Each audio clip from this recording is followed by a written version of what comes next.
Ωραία, καλημέρα σε όλους. Να σας καλωσορίσω στην εκδήλωση που συνδιοργανώνει η Ελληνική Εταιρεία Γνωσιακής Επιστήμης, η Ελληνική Εταιρεία Τεχνητής Νοημοσύνης και το Διατμηματικό Πρόγραμμα Μεταπτυχιακών Σπουδών Γνωσιακή Επιστήμη του Τμήματος Ιστορίας και Φιλοσοφίας της Επιστήμης του Πανεπιστημίου Αθηνών.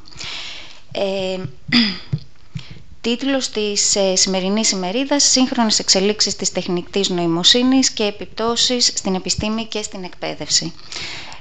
Θα ήθελα να απευθύνω ένα σύντομο χαιρετισμό σε όλους, να ευχαριστήσω όλους τους ομιλητές μας που αποδέχτηκαν την πρόσκλησή μας να είναι σήμερα εδώ και να μας δώσουν μια ομιλία, μια εισήγηση για το θέμα.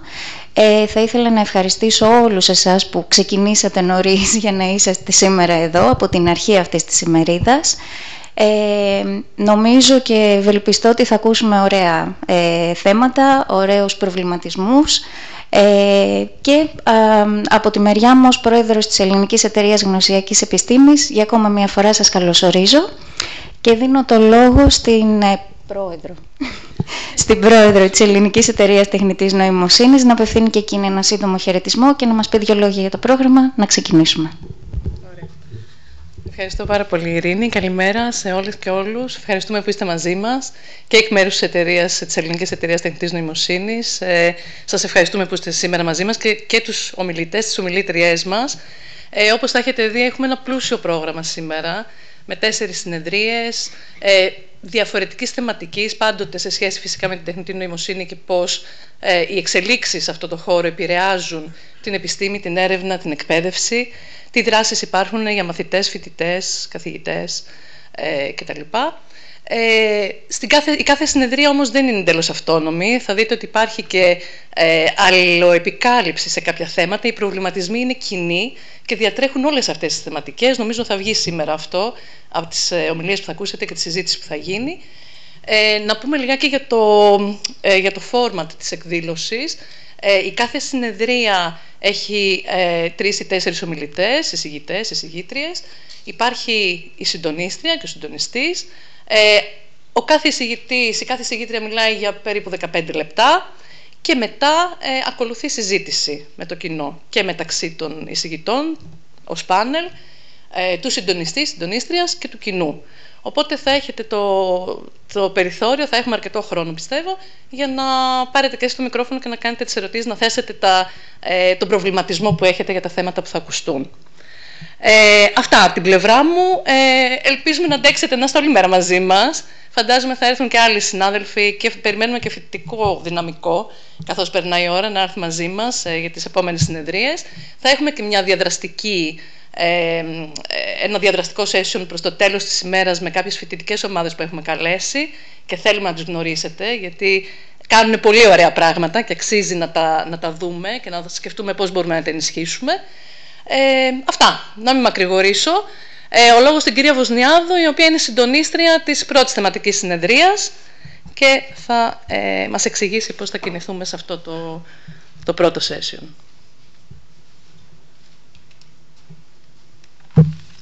Καλημέρα και από μένα. Σας ευχαριστώ που ήρθατε εδώ τόσο πρωί για να παρακολουθήσετε αυτή την ωραία εκδήλωση για την τεχνητή νοημοσύνη. Λέγομαι Στέλλα Βοσνιάδου, είμαι ομότιμη καθηγήτρια του Πανεπιστημίου Αθηνών, του τμήματος Ιστορίας και Φιλοσοφίας Επιστήμης.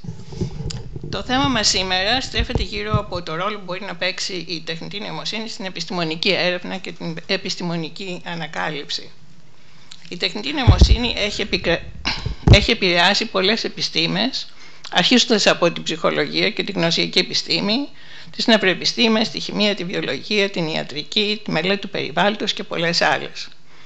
Έχει βοηθήσει στην ανάλυση μεγάλων βάσεων δεδομένων, στην προσομοίωση πολύπλοκων συστημάτων, στην εξαγωγή συμπερασμάτων και στη δημιουργία νέων προβλέψεων. Σήμερα τα ασύγκριτα σε πολυπλοκότητα συστήματα που χρησιμοποιεί η τεχνητή νοημοσύνη, που βασίζονται σε νευρονικά δίκτυα, μεθόδους βαθιάς μάθησης και άλλα, προσφέρουν νέες δυνατότητες για επίδραση στην επιστημονική έρευνα. Μερικά από τα ερωτήματα που τίθενται είναι: πού ακριβώς βρίσκεται σήμερα η τεχνητή νοημοσύνη και προς τα πού βαδίζει; Ποιες επιστήμες είναι δυνατόν να βοηθήσει περισσότερο και με ποιους τρόπους; Τι τι επίδραση θα έχει στην εκπαίδευση των νέων επιστημόνων? Ποιο είναι το κόστος όλης αυτής της ιστορίας? Μερικά από τα θέματα αυτά και πολλά άλλα θα αναλύσουν οι εξαιρετικοί ομιλητές μας στη σημερινή συνεδρία. Ο κύριος Γιάννης Ιωαννίδης, όπως βλέπετε, καθηγητής πληροφορικής του Πανεπιστημίου Αθηνών και τέος πρόεδρος του Ερευνητικού Κέντρου Αθηνά. Ο κύριος Παναγιώτης Κροκιδάς ή Κροκιδάς, συνεργαζόμενος ερευνητής του ΕΚΕΦΕ Αθηνά, Δημόκριτος και μέλος του ερευνητικού έργου Ευφυής Επιστήμη και Μηχανική.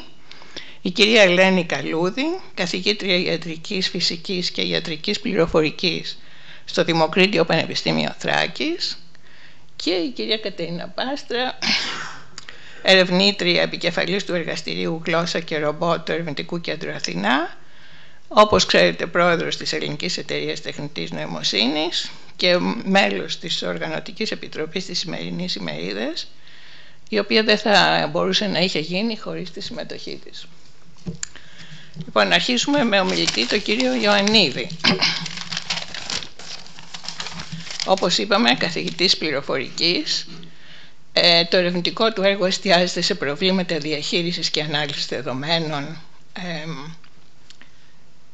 και έχει συμμετοχή σε πολλές επιστημονικές οργανώσεις ως επίτιμο μέλος, ως fellow και στην Ακαδημία της Ευρώπης, και θα μας μιλήσει σήμερα για την πληροφορική, τεχνητή νοημοσύνη, τεχνολογικές, διεπιστημονικές και ηθικές προκλήσεις και ευκαιρίες. Κύριε Ιωαννίδη. Ευχαριστώ πολύ.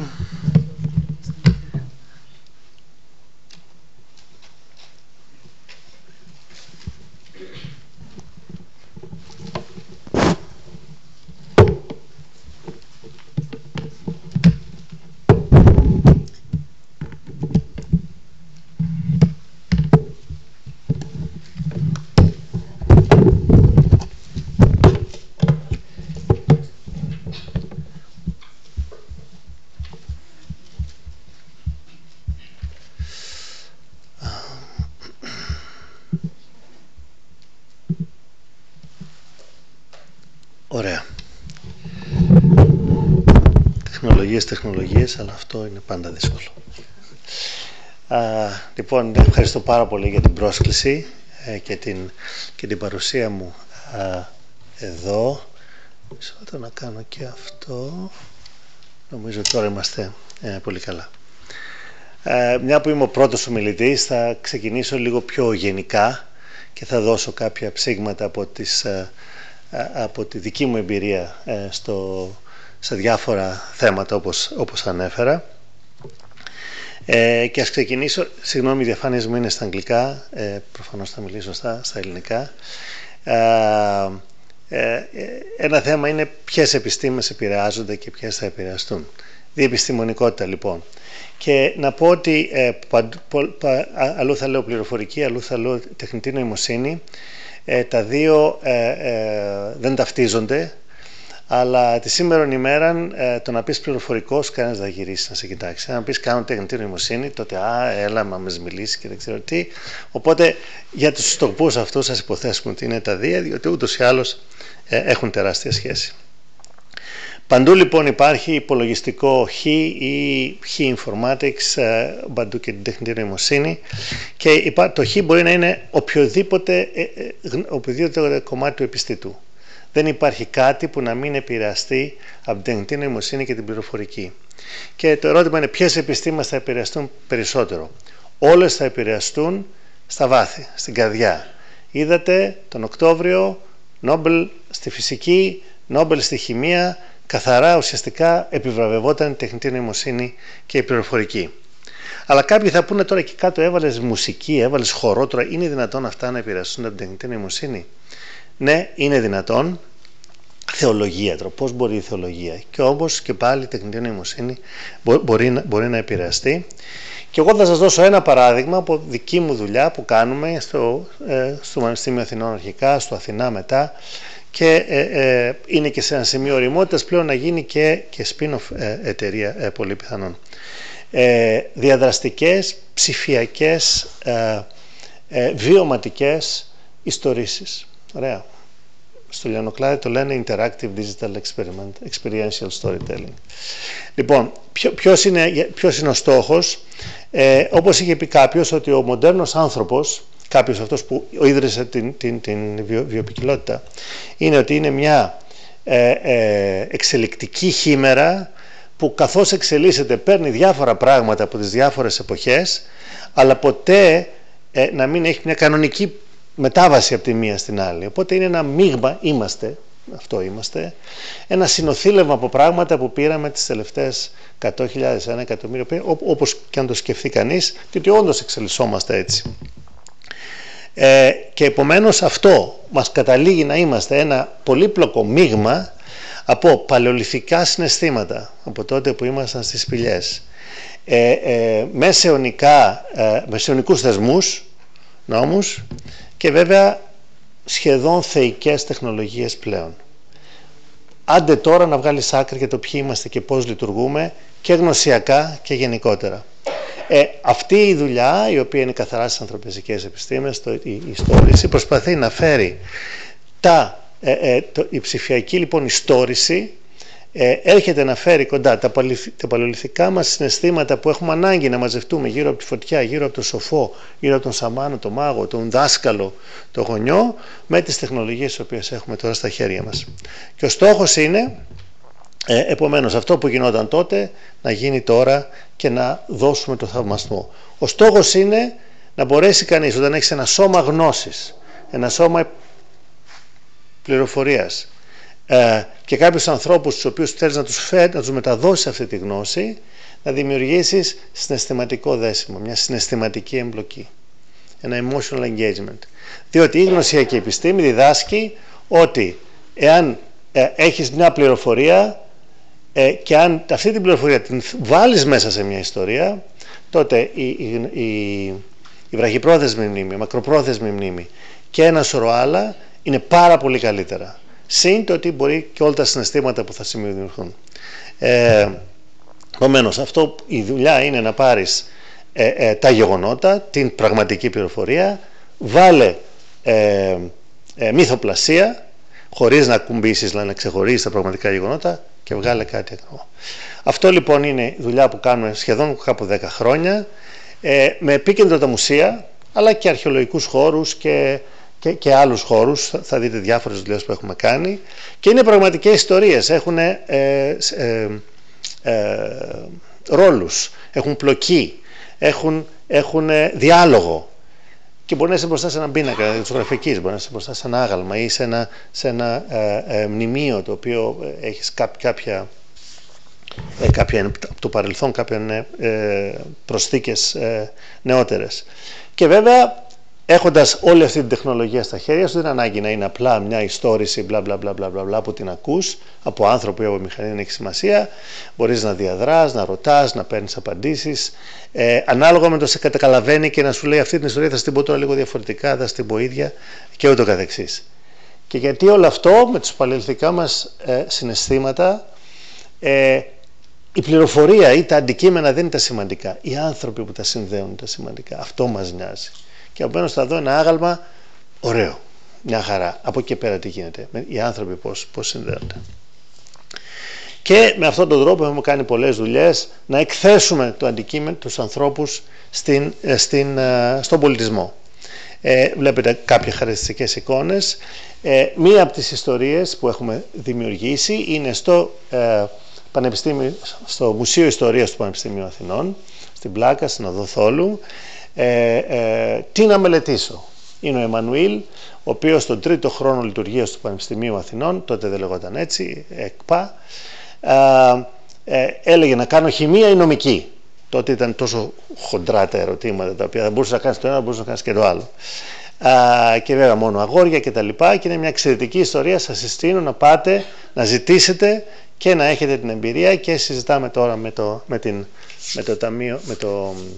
την εταιρεία εκμετάλλευσης της πανεπιστημιακής περιουσίας, να το έχουμε πλέον πραγματικά ως προϊόν, το οποίο να πουλάμε, να το πω υπό μία έννοια. Είναι εξαιρετικό. Έχουμε κάνει αυτό είναι ένα δείγμα πολλών ιστοριών που έχουμε κάνει και στην Ελλάδα και στο εξωτερικό, με χρηματοδοτήσεις και ευρωπαϊκές και ελληνικές.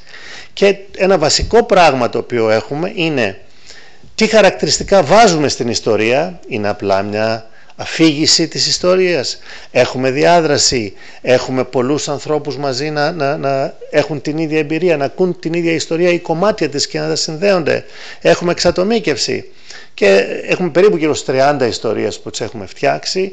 Πολλές είναι πραγματικές παραγωγές, φέρνουμε ηθοποιούς για την τελική αφήγηση, έχουμε σκηνογράφους, σκηνοθέτες, animators και ούτω καθεξής, και σε διάφορα μέρη. Ξεκινήσαμε από το Μουσείο της Ακρόπολης, μίλησα για το ιστορίας, και διάφορα στην Τουρκία, στην Αγγλία, στην Ελευσίνο 2-3 ιστορίες.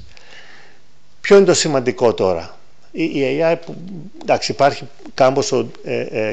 κάμπος διαδικασία στο να μαζέψουμε στα δεδομένα ή στο ποια είναι τα ιστορικά δεδομένα. Παρεπτόντως χρειάζεσαι δημιουργούς για αυτό. Ο αρχαιολόγος, εξαιρετικός επιστήμονας, πες του να γράψει μια ιστορία για την αρχαιολογία, γιατί θα κόψει τις φλέβες σου, είναι τελείως βαρετή. Ή ο πληροφορικός, αν είναι η πληροφορία πληροφορική, δεν το έχουμε. Άλλο κομμάτι του εγκεφάλου είναι αυτό που δουλεύει. Ποιο είναι το λοιπόν? Οι δημιουργοί δημιουργούν εμπειρίες, τις ιστορίες και μετά ουσιαστικά την παραγωγή για τους χρήστες. Τι θέλουμε στους χρήστες? Στο χώρο που κινούμαστε, στον πολιτισμό, ιστορική εμπάθεια. Να μπούμε στα παπούτσια ή στα σανδάλια ή ό,τι φορούσαν τότε των ανθρώπων εκείνων, του σκλάβου, του στρατιώτη, της κόρης ή ό,τι είναι. Και υπάρχουν διάφορα λοιπόν συναισθήματα τα οποία θέλουμε να προκαλέσουμε για να έχουμε αυτή τη σύνδεση τη συναισθηματική. Ποια πράγματα χαρακτηριστικά ιστοριών, ιστορήσεων, αφηγήσεων θα μας δημιουργήσουν τα συναισθήματα? Αυτό είναι το ερευνητικό κομμάτι, και εδώ η τεχνητή νοημοσύνη έρχεται να μας βοηθήσει πάρα πολύ στη δημιουργία. Το πώς αυτά που έχουμε δει και έχουμε αξιολογήσει από πλευράς εμπειριών θα έρθουν δίπλα στους δημιουργούς, με το φόβο να αντικαταστήσουν τους δημιουργούς, ένα κομμάτι των δημιουργών, από την τεχνητή νοημοσύνη. Μια από τις ερωτήσεις που έβαλε η κυρία Μποσνιάδου είναι δημιουργική τεχνητή νοημοσύνη. Ωραία, Gen AI. Αυτό όλο μπορεί να φύγει και να πεις θέλω μια ιστορία για το Μουσείο της Ακρόπολης, την αίθουσα, την πρώτου Παρθενώνα, που να δημιουργεί συναισθηματικό δέσιμο και ιστορικό, να βάλει ένα ιστορικό πλαίσιο. Γράψε μου μια ιστορία για αυτά τα αγάλματα. Θα πάει να βρει όλα τα αγάλματα που υπάρχουν εκεί, χρουπ, θα φτιάξει μια ιστορία και θέλω να έχει collaboration, αλλά να μην έχει personalization. Θα το φτιάξει. Τώρα θα ακούγεται αυτό, θα βλέπετε, θα έχει κάποιο νόημα. Τώρα όχι, θα είναι η ίδια μπουρδα σαν τον αρχαιολόγο. Ωραία, όσον αφορά τη δημιουργικότητα, έτσι, δεν λέω κάτι για τους αρχαιολόγους ως επιστήμονες, να εξηγούμε. Ωραία, αλλά ως δημιουργούς ιστοριών, παραμυθιών, όχι. Σε 3 χρόνια θα μπορεί, και αυτό θα δημιουργεί αυτά τα συναισθήματα τα οποία είναι καθαρά ανθρώπινα. Έχει συναισθήματα η τεχνητή νοημοσύνη, έχει συνείδηση η τεχνητή νοημοσύνη. Κοινωνιολόγοι το ψάχνουν αυτό, είναι ερευνητικό θέμα. Δεν θα το ακουμπήσω, okay. Πάντως αυτό είναι ένας χώρος επιστήμης πολύ διαφορετικός από αυτό που περιμένουμε, τα φυσική, τις θετικές επιστήμες, τις ιατρικές επιστήμες, που η τεχνητή νοημοσύνη έχει πολύ μεγάλο ρόλο και θα αλλάξει πολλά πράγματα. Εγώ είμαι άνθρωπος των δεδομένων. Βέβαια τώρα τελευταία, όπως σας είπα, τεχνητή νοημοσύνη κάνω. Όλοι κάνουμε τεχνητή νοημοσύνη, αλλά ουσία είναι άνθρωπος δεδομένων. Αυτό είναι ουσιαστικά ένα pipeline που βρίσκουμε στην τεχνητή νοημοσύνη, που πρώτα κάνουμε ένα σωρό πράγματα με τα δεδομένα, μετά περνάμε στην τεχνητή νοημοσύνη, την μοντελοποίηση και την αξιολόγηση, και μετά αυτά γίνονται offline και μετά πάμε στην πραγματική χρήση της τεχνητής νοημοσύνης, του μοντέλου που προέκυψε. Όπως είπα, εγώ είμαι πάνω στα δεδομένα, ο άνθρωπος τεχνητής νοημοσύνης εκεί κάτω, και ο επιστήμονας έρχεται να το ακολουθήσει. Αλλά ο επιστήμονας είναι αυτός που ξέρει τα δεδομένα. Επομένως, για να φτιάξουμε κάτι χρειαζόμαστε ανθρώπους των δεδομένων, σαν και εμένα, ανθρώπους πραγματικά της τεχνητής νοημοσύνης και ανθρώπους του τρίτου χώρου, αυτούς που ξέρει τα δεδομένα, που θα ταΐσει την τεχνητή νοημοσύνη για να βγει. Μίλησα για τεχνολογικές προκλήσεις. Οι τεχνολογικές προκλήσεις στην τεχνητή νοημοσύνη είναι πάρα πολλές και ακούγονται πολύ. Αλλά εγώ θέλω ταπεινά να πω ότι, παιδιά, για να γίνει τεχνητή νοημοσύνη χρειάζεται και τύπου σαν και εμένα. Και εδώ υπάρχουν πάρα πολλές τεχνολογικές προκλήσεις να λυθούν και καθώς αλλάζει η τεχνολογία, αλλά και καθώς μπαίνει η τεχνητή νοημοσύνη. Αυτό δεν θα σας ρωτήσω μετά γι' αυτό, αλλά είναι η βασική αρχιτεκτονική ενός συστήματος διαχείρισης δεδομένων. Με πάρα πολλά κουτάκια. Κάθε ένα από αυτά τα κουτάκια θα μπορούσα να δώσω 10 λεπτά ομιλία το πώς επηρεάζεται από την τεχνητή νοημοσύνη. Αλλά αν δούμε πώς αλλάζει ο χώρος της διαχείρισης δεδομένων, έχουμε αυτό λοιπόν ένα σύστημα διαχείρισης δεδομένων, τρέχει σε κάποιο υλικό, με ένα χώρο αποθήκευσης, έχει πολλά τέτοια, συνήθως παράλληλα, τα οποία συνδέονται με επεξεργαστές από πάνω, από εκεί τραβάνε τα δεδομένα, στέλνουν τα δεδομένα ούτω καθεξής και από πάνω τρέχουν διάφορες εφαρμογές. Έχω ένα σωρό εφαρμογές εδώ, δεν θα εξηγήσω κάθε μία τι είναι, αλλά έχω και ξεχωριστά την τεχνητή νοημοσύνη. Αυτή είναι μια φατσούλα με καλώδια, οπότε αυτό αντιπροσωπεύει την τεχνητή νοημοσύνη. Τεχνητή νοημοσύνη θα τρέξει πάνω από εδώ και ένα σωρό άλλες εφαρμογές θα τρέξουν από εδώ. Για τα δεδομένα, η τεχνητή νοημοσύνη είναι μια εφαρμογή ακόμα. Δεν έχει διαφορά. Έχει διαφορά, δεν έχει διαφορά. Okay. Αλλά η τεχνητή νοημοσύνη έχετε να επηρεάσει τα πάντα, όλα τα κουτάκια εδώ μέσα, όλο αυτό που συζητάω και όλο το σύστημα. Όλα αυτά τρέχουν στο νέφος. Το νέφος αυτή τη στιγμή θεωρείται ακόμη ότι αναστατώνει, αλλάζει τον τρόπο που κάνουμε. Σε 2-3 χρόνια, για να μπορείς να λειτουργήσεις και να ανέβεις, θα πρέπει να είσαι όλα στο νέφος. Και όλα αυτά είναι σε ένα data center και έχεις πολλά data centers τα οποία πρέπει να επικοινωνούν κτλ.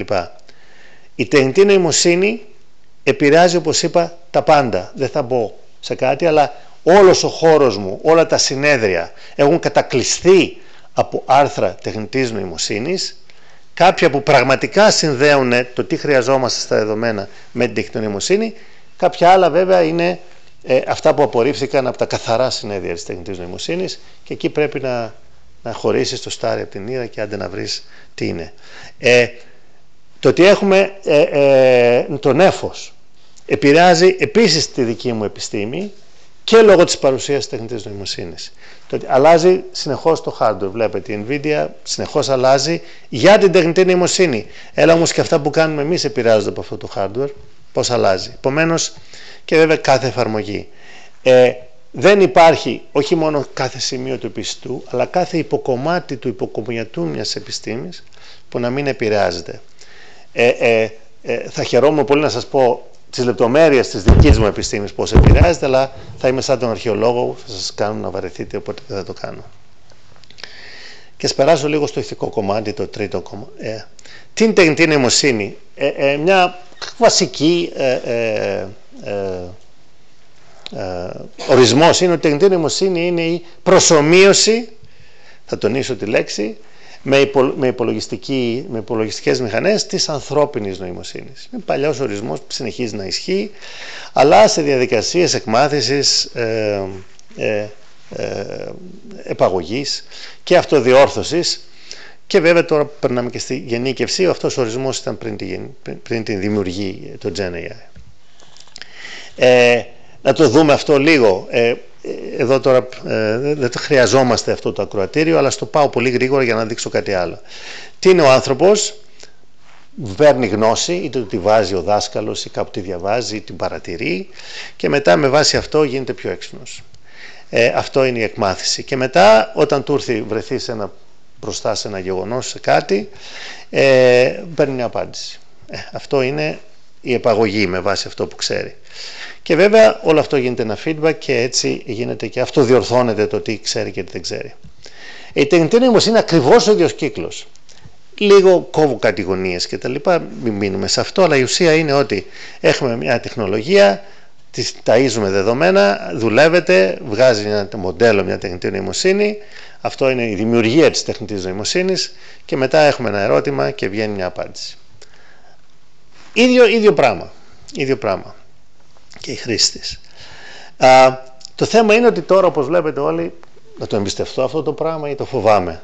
Και δυστυχώς, έτσι όπως κακώς οι τεχνολόγοι δεν σκέφτονται την ανθρωπότητα, μας το πετάξαν στο κεφάλι πριν 1,5 χρόνο.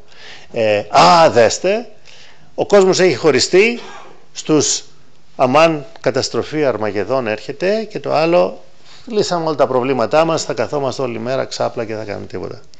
Προφανώς δεν είναι αυτός ο σκοπός. Και πάρα πολλοί είπανε να σταματήσουμε την πρόοδο στη τεχνητή νοημοσύνη. Η τεχνητή νοημοσύνη είναι επικίνδυνη τεχνολογία. Διαφωνώ κάθετα. Δεν υπάρχουν κακές επικίνδυνες τεχνολογίες. Μόνο κακές χρήσεις της τεχνολογίας υπάρχουν. Όταν φτιάξεις ένα πλοίο, θα φτιάξεις και το ναυάγιο. Και ούτω καθεξής, ένα σωρό. Κάθε τεχνολογία έχει τα αρνητικά. Με το μαχαίρι κόβεις την ντομάτα και τρως, σκοτώνεις αυτόν που παράγει τις ντομάτες για να προχωρήσεις. Μπορούμε να έχουμε ρομποτική εγχείρηση ή μπορούμε να έχουμε αυτόματες έξυπνες σφαίρες που θα πάνε να σε βρούνε και να σε σκοτώσουν. Σε αυτόν τον κύκλο λοιπόν το θέμα είναι, και εκεί πιστεύω στον άνθρωπο. Τώρα βλέπεις τον Τραμπ και λες τι να πιστέψεις, αλλά τέλος πάντων ας μείνουμε στον άνθρωπο και όχι το ανθρωποειδές. Υπάρχουν πάρα πολλοί άνθρωποι σε αυτόν τον κύκλο ζωής της τεχνητής νοημοσύνης. Είναι αυτός που φτιάχνει τεχνολογία. Είναι αυτή που ταΐζει τα data στην τεχνολογία. Είναι αυτή η οποία δίνει τα ερωτήματα. Και είναι αυτοί που ερμηνεύουν τα ερωτήματα και τα εφαρμόζουν. Υπάρχουν πολλοί άνθρωποι λοιπόν. Και ναι, μεν υπάρχουν προκλήσεις, αλλά υπάρχουν και πολλές ευκαιρίες. Παντού εδώ έχουμε προβλήματα τα οποία είναι και ερευνητικά, αλλά και θεσμικά και εφαρμοστικά. Η αλήθεια και η ακρίβεια των δεδομένων. Πάρα πολύ σημαντικό. Η πόλωση, το bias, είτε το αλγοριθμικό είτε των δεδομένων. Η ιδιωτικότητα αυτών των δεδομένων, πώς θα τα χρησιμοποιήσεις και το αν υπάρχουν και δικαιώματα. Το πώς να εξηγήσεις το αποτέλεσμα, το πώς να εκπαιδεύσεις την κοινωνία, εκπαιδεύσεις εισαγωγικά, ώστε να ξέρει τι να ρωτάει, ρωτήσει στο ChatGPT πότε θα πεθάνω, ωραία. Είτε το πώς να ερμηνεύσεις, αν είσαι δικαστής και σου λέει κάτι τεχνητή νοημοσύνη είναι ρίξουν 100 χρόνια φυλακή, ωραία, να το πάρεις ότι αφού το λέει το ChatGPT, ας το κάνω. Και επειδή 9 στις 10 φορές ή 99% φορές θα είναι πολύ λογικά αυτά που θα πάει στο GPT, υπάρχει ο κίνδυνος να απεφεθούμε αφού το λέει σωστά και τη μία φορά να στείλουμε τον άνθρωπο στα κάτεργα. Και βέβαια accountability και safety. Και υπάρχουν διάφορα. Το θέμα είναι ότι σήμερα είμαστε στην τέταρτη, κάποιοι λένε πλησιάζουμε στην πέμπτη βιομηχανική επανάσταση. Τι θα κάνουμε? Έχουμε άλλες 3 που μας δίδαξαν πολλά πράγματα. Και μπορούμε να πάρουμε στοιχεία από αυτές, είτε για τις δουλειές που θα χαθούν, είτε το πώς ο εγκέφαλος θα αλλάξει. Πω βγήκανε τώρα τα μηχανήματα, δεν θα μπορούμε να χρησιμοποιήσουμε τα χέρια μας. Έλεγαν 200 χρόνια πριν. Συνεχίζουμε ακόμα να τα χρησιμοποιούμε. Αυτό που έχει σημασία είναι ναι, ολοκληρώνω. Ένα πράγμα το οποίο με νοιάζει πάρα πολύ είναι το κλίμα. Αυτή η εικόνα με στοιχιώνει πάρα πολύ για όλα αυτά τα οποία καταστρέφουν. Ο COVID ήταν τίποτα. Η οικονομική κατάπτωση, κλιματική αλλαγή, βιοποικιλότητα και βέβαια ο πόλεμος τα σκοτώνει όλα. Οι 17 στόχοι βιώσιμης ανάπτυξης των ΗΠΑ είναι ο πολικός αστέρας για μας, να κινούμαστε στο πώς να αλλάξουμε το πώς αναπτύσσεται η κοινωνία, πώς αναπτύσσεται η ανθρωπότητα. Τίποτα δεν μπορεί να λυθεί χωρίς πληροφορική, χωρίς τεχνητή νοημοσύνη. 70% από τους στόχους από τους υποστόχους των στόχων χρειάζονται ψηφιακή τεχνολογία, χρειάζονται τεχνητή νοημοσύνη. Και κυρίως για το κλίμα, λέμε 1,5 χρόνο, αυτό έχει πεθάνει δυστυχώς. Είμαστε ήδη στο 1,3 και έχουμε άλλα 70 χρόνια για να φτάσουμε στο στόχο, να μην ξεπεράσουμε το 1,5 και είμαστε στο 1,3. Θέλουμε λοιπόν τεχνητή νοημοσύνη, αλλά να σκέφτεται τον άνθρωπο.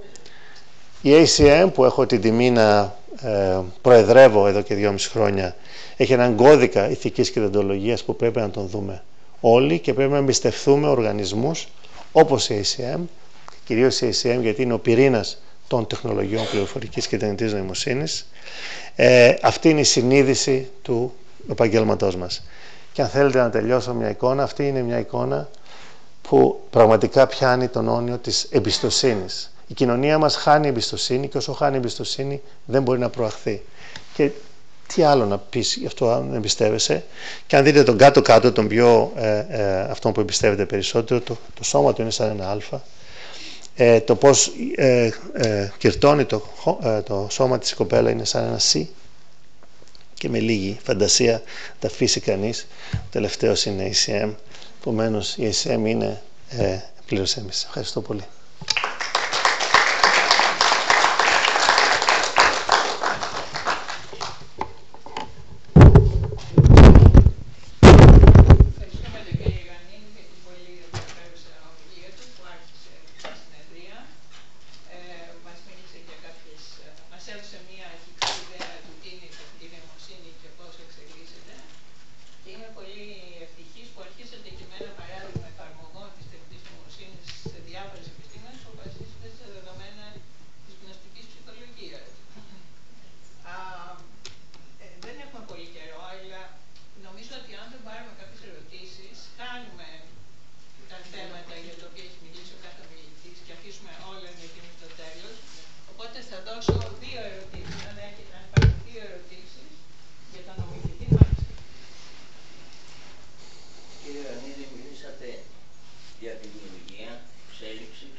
Επιστημών και ρωτήσατε εδώ το κοινό αν η νοημοσύνη, η τεχνητή νοημοσύνη έχει συνείδηση.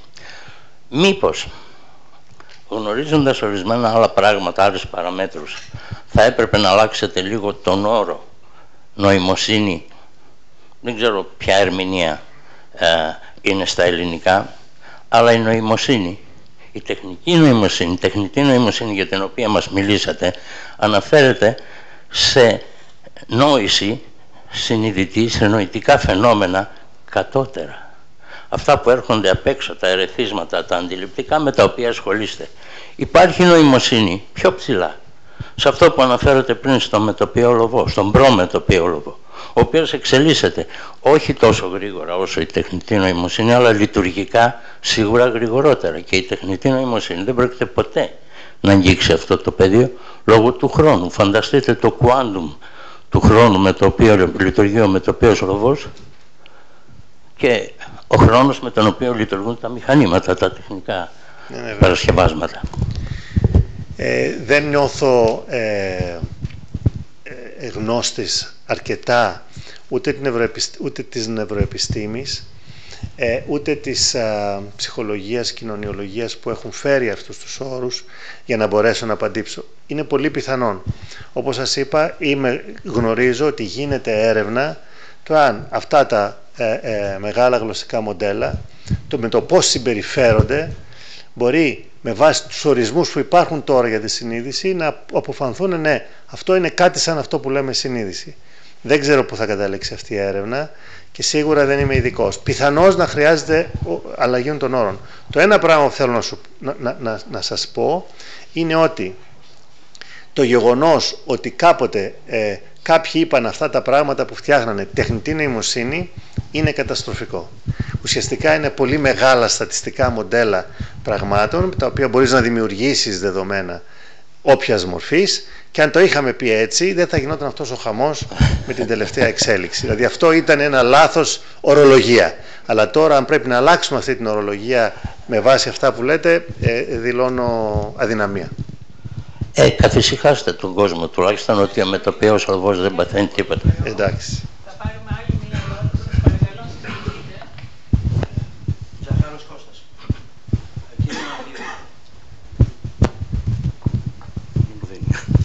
Κύριε Ιωαννίδη, σχολιάσατε στην παρουσίασή σας την χρήση της τεχνολογίας, της σύγχρονης τεχνολογίας και ειδικότερα της τεχνητής νοημοσύνης, παίρνοντας μια θετική στάση απέναντι στην εξέλιξή της.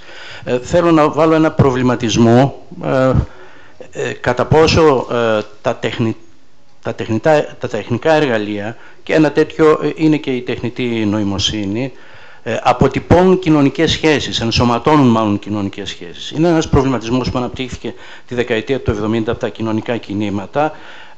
Υπήρξε μια πλούσια βιβλιογραφία την επόμενη περίοδο, κατά πόσο δηλαδή η ανάπτυξη της τεχνολογίας αποτυπώνει κοινωνικές σχέσεις, τις υπάρχουσες δηλαδή κοινωνικές σχέσεις, που είναι ιεραρχικές κλπ. Να μην αναπτύσσω αυτό το θέμα που είναι και δεν ξέρω αν έγινε κατανοητή η ερώτησή μου. Μπορείτε να μου δώσετε ένα-δύο παραδείγματα κοινωνικών σχέσεων σε οποίες αναφέρετε για να μπορέσω να... Ωραία. Κατά πόσο, για παράδειγμα, ας πούμε, η πυρηνική τεχνολογία φτιάχτηκε με μια σαφέστατη πρόθεση, μια ιστορική περίοδο, για πολεμική χρήση, για παράδειγμα. Και κατά πόσο η τεχνητή νοημοσύνη προοπτικά δεν μπορεί να χρησιμοποιηθεί για να εμπεδώσει τις υπάρχουσες κοινωνικές σχέσεις ή τις ιεραρχήσεις που υπάρχουν στο επίπεδο της κοινωνίας. Ευχαριστώ. Πάρα πολλές τεχνολογίες στην ιστορία της ανθρωπότητας έχουν εφευρεθεί ή δημιουργηθεί για κακό σκοπό, τον πόλεμο. Αυτό ίσχυε, και αν είχε σίδηρο και ο άλλος είχε χαλκό, κέρδιζες και ούτω καθεξής. Επομένως, και η τεχνητή νοημοσύνη είναι σίγουρο ότι χρησιμοποιείται ήδη στον πόλεμο. Γίνονται πολλές προσπάθειες τα έξυπνα όπλα να απαγορευτούν, όπως είπα, οι αυτόματες σφαίρες. Είναι πάρα πολύ μεγάλη προσπάθεια γι' αυτό. Αλλά η αρχή της τεχνητής νοημοσύνης ήταν καθαρά επιστημονική. Ο Άλαν Τιούρινγκ είπε το τεστ Τιούρινγκ. Δεν είχε σχέση με κάτι τέτοιο. Επομένως, η απαρχή αυτής του κομματιού της τεχνολογίας που τώρα λέμε τεχνητή νοημοσύνη δεν νομίζω να ήταν καθαρά δημιουργική περιέργεια, καθαρά επιστημονικός ο δρόμος που τη γέννησε. Από εκεί και πέρα υπάρχει ο μεγάλος κίνδυνος οι νυν κοινωνικές σχέσεις, αν ερμηνεύσω αυτό που λέτε έτσι, μπορεί να διαραγούν ή μπορεί κακά φαινόμενα στις κοινωνικές σχέσεις να μεγεθυνθούν. Αυτός που ξέρει λίγη τεχνητή νοημοσύνη θα μάθει πολύ περισσότερη, και αυτός ο οποίος δεν ξέρει, τη φοβάται, δεν ξέρει τι είναι, θα μείνει ακόμη περισσότερο πίσω. Υπάρχει αυτός ο κίνδυνος και εμείς σαν κοινωνία πρέπει να φροντίσουμε ώστε αυτές οι κοινωνικές σχέσεις να βελτιωθούν.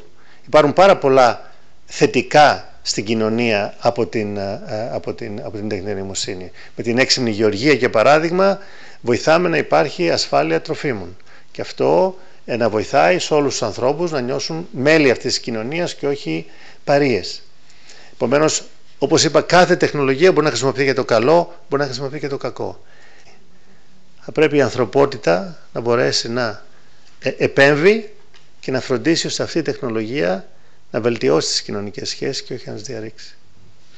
Ευχαριστούμε πάρα πολύ, κύριε Ανίδη. Και τώρα πάμε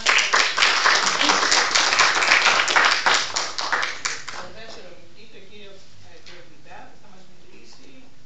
Ο τίτλος ομιλίας του είναι «Σχεδιάζοντας τα υλικά του αύριο με τη βοήθεια της τεχνητής νοημοσύνης». Καλημέρα και από μένα. Καταρχάς, ευχαριστώ πάρα πολύ που με καλέσατε να είμαι εδώ. Θα είμαι λίγο πιο πεζός στα δικά μου. Να βάλω την παρουσίαση. Πιο υλικός. Πιο υλικός. Σωστά.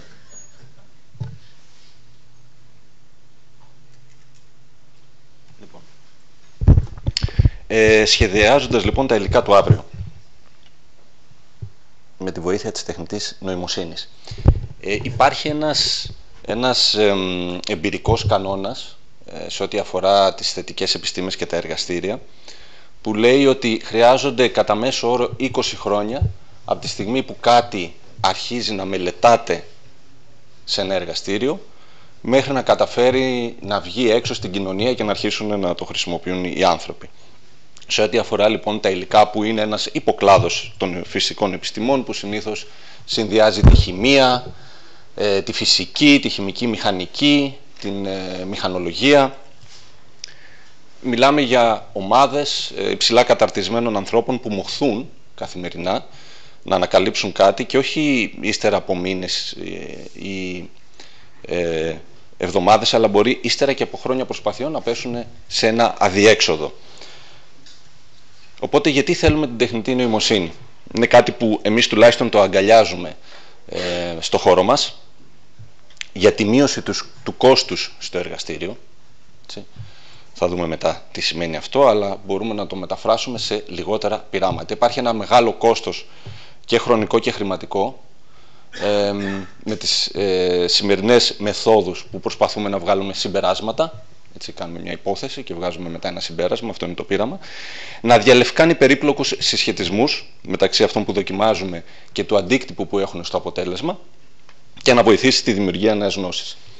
Λοιπόν, προηγμένα υλικά, αυτά τα υλικά για τα οποία θα πούμε σήμερα, σε αντίθεση λοιπόν με τα παραδοσιακά υλικά, τα οποία, όπως βλέπετε εδώ, είναι το ξύλο, το γυαλί, τα μέταλλα, το τσάλι, σίδερος, είναι υλικά από τα οποία περιβαλλόμαστε για πάρα πολλά χρόνια.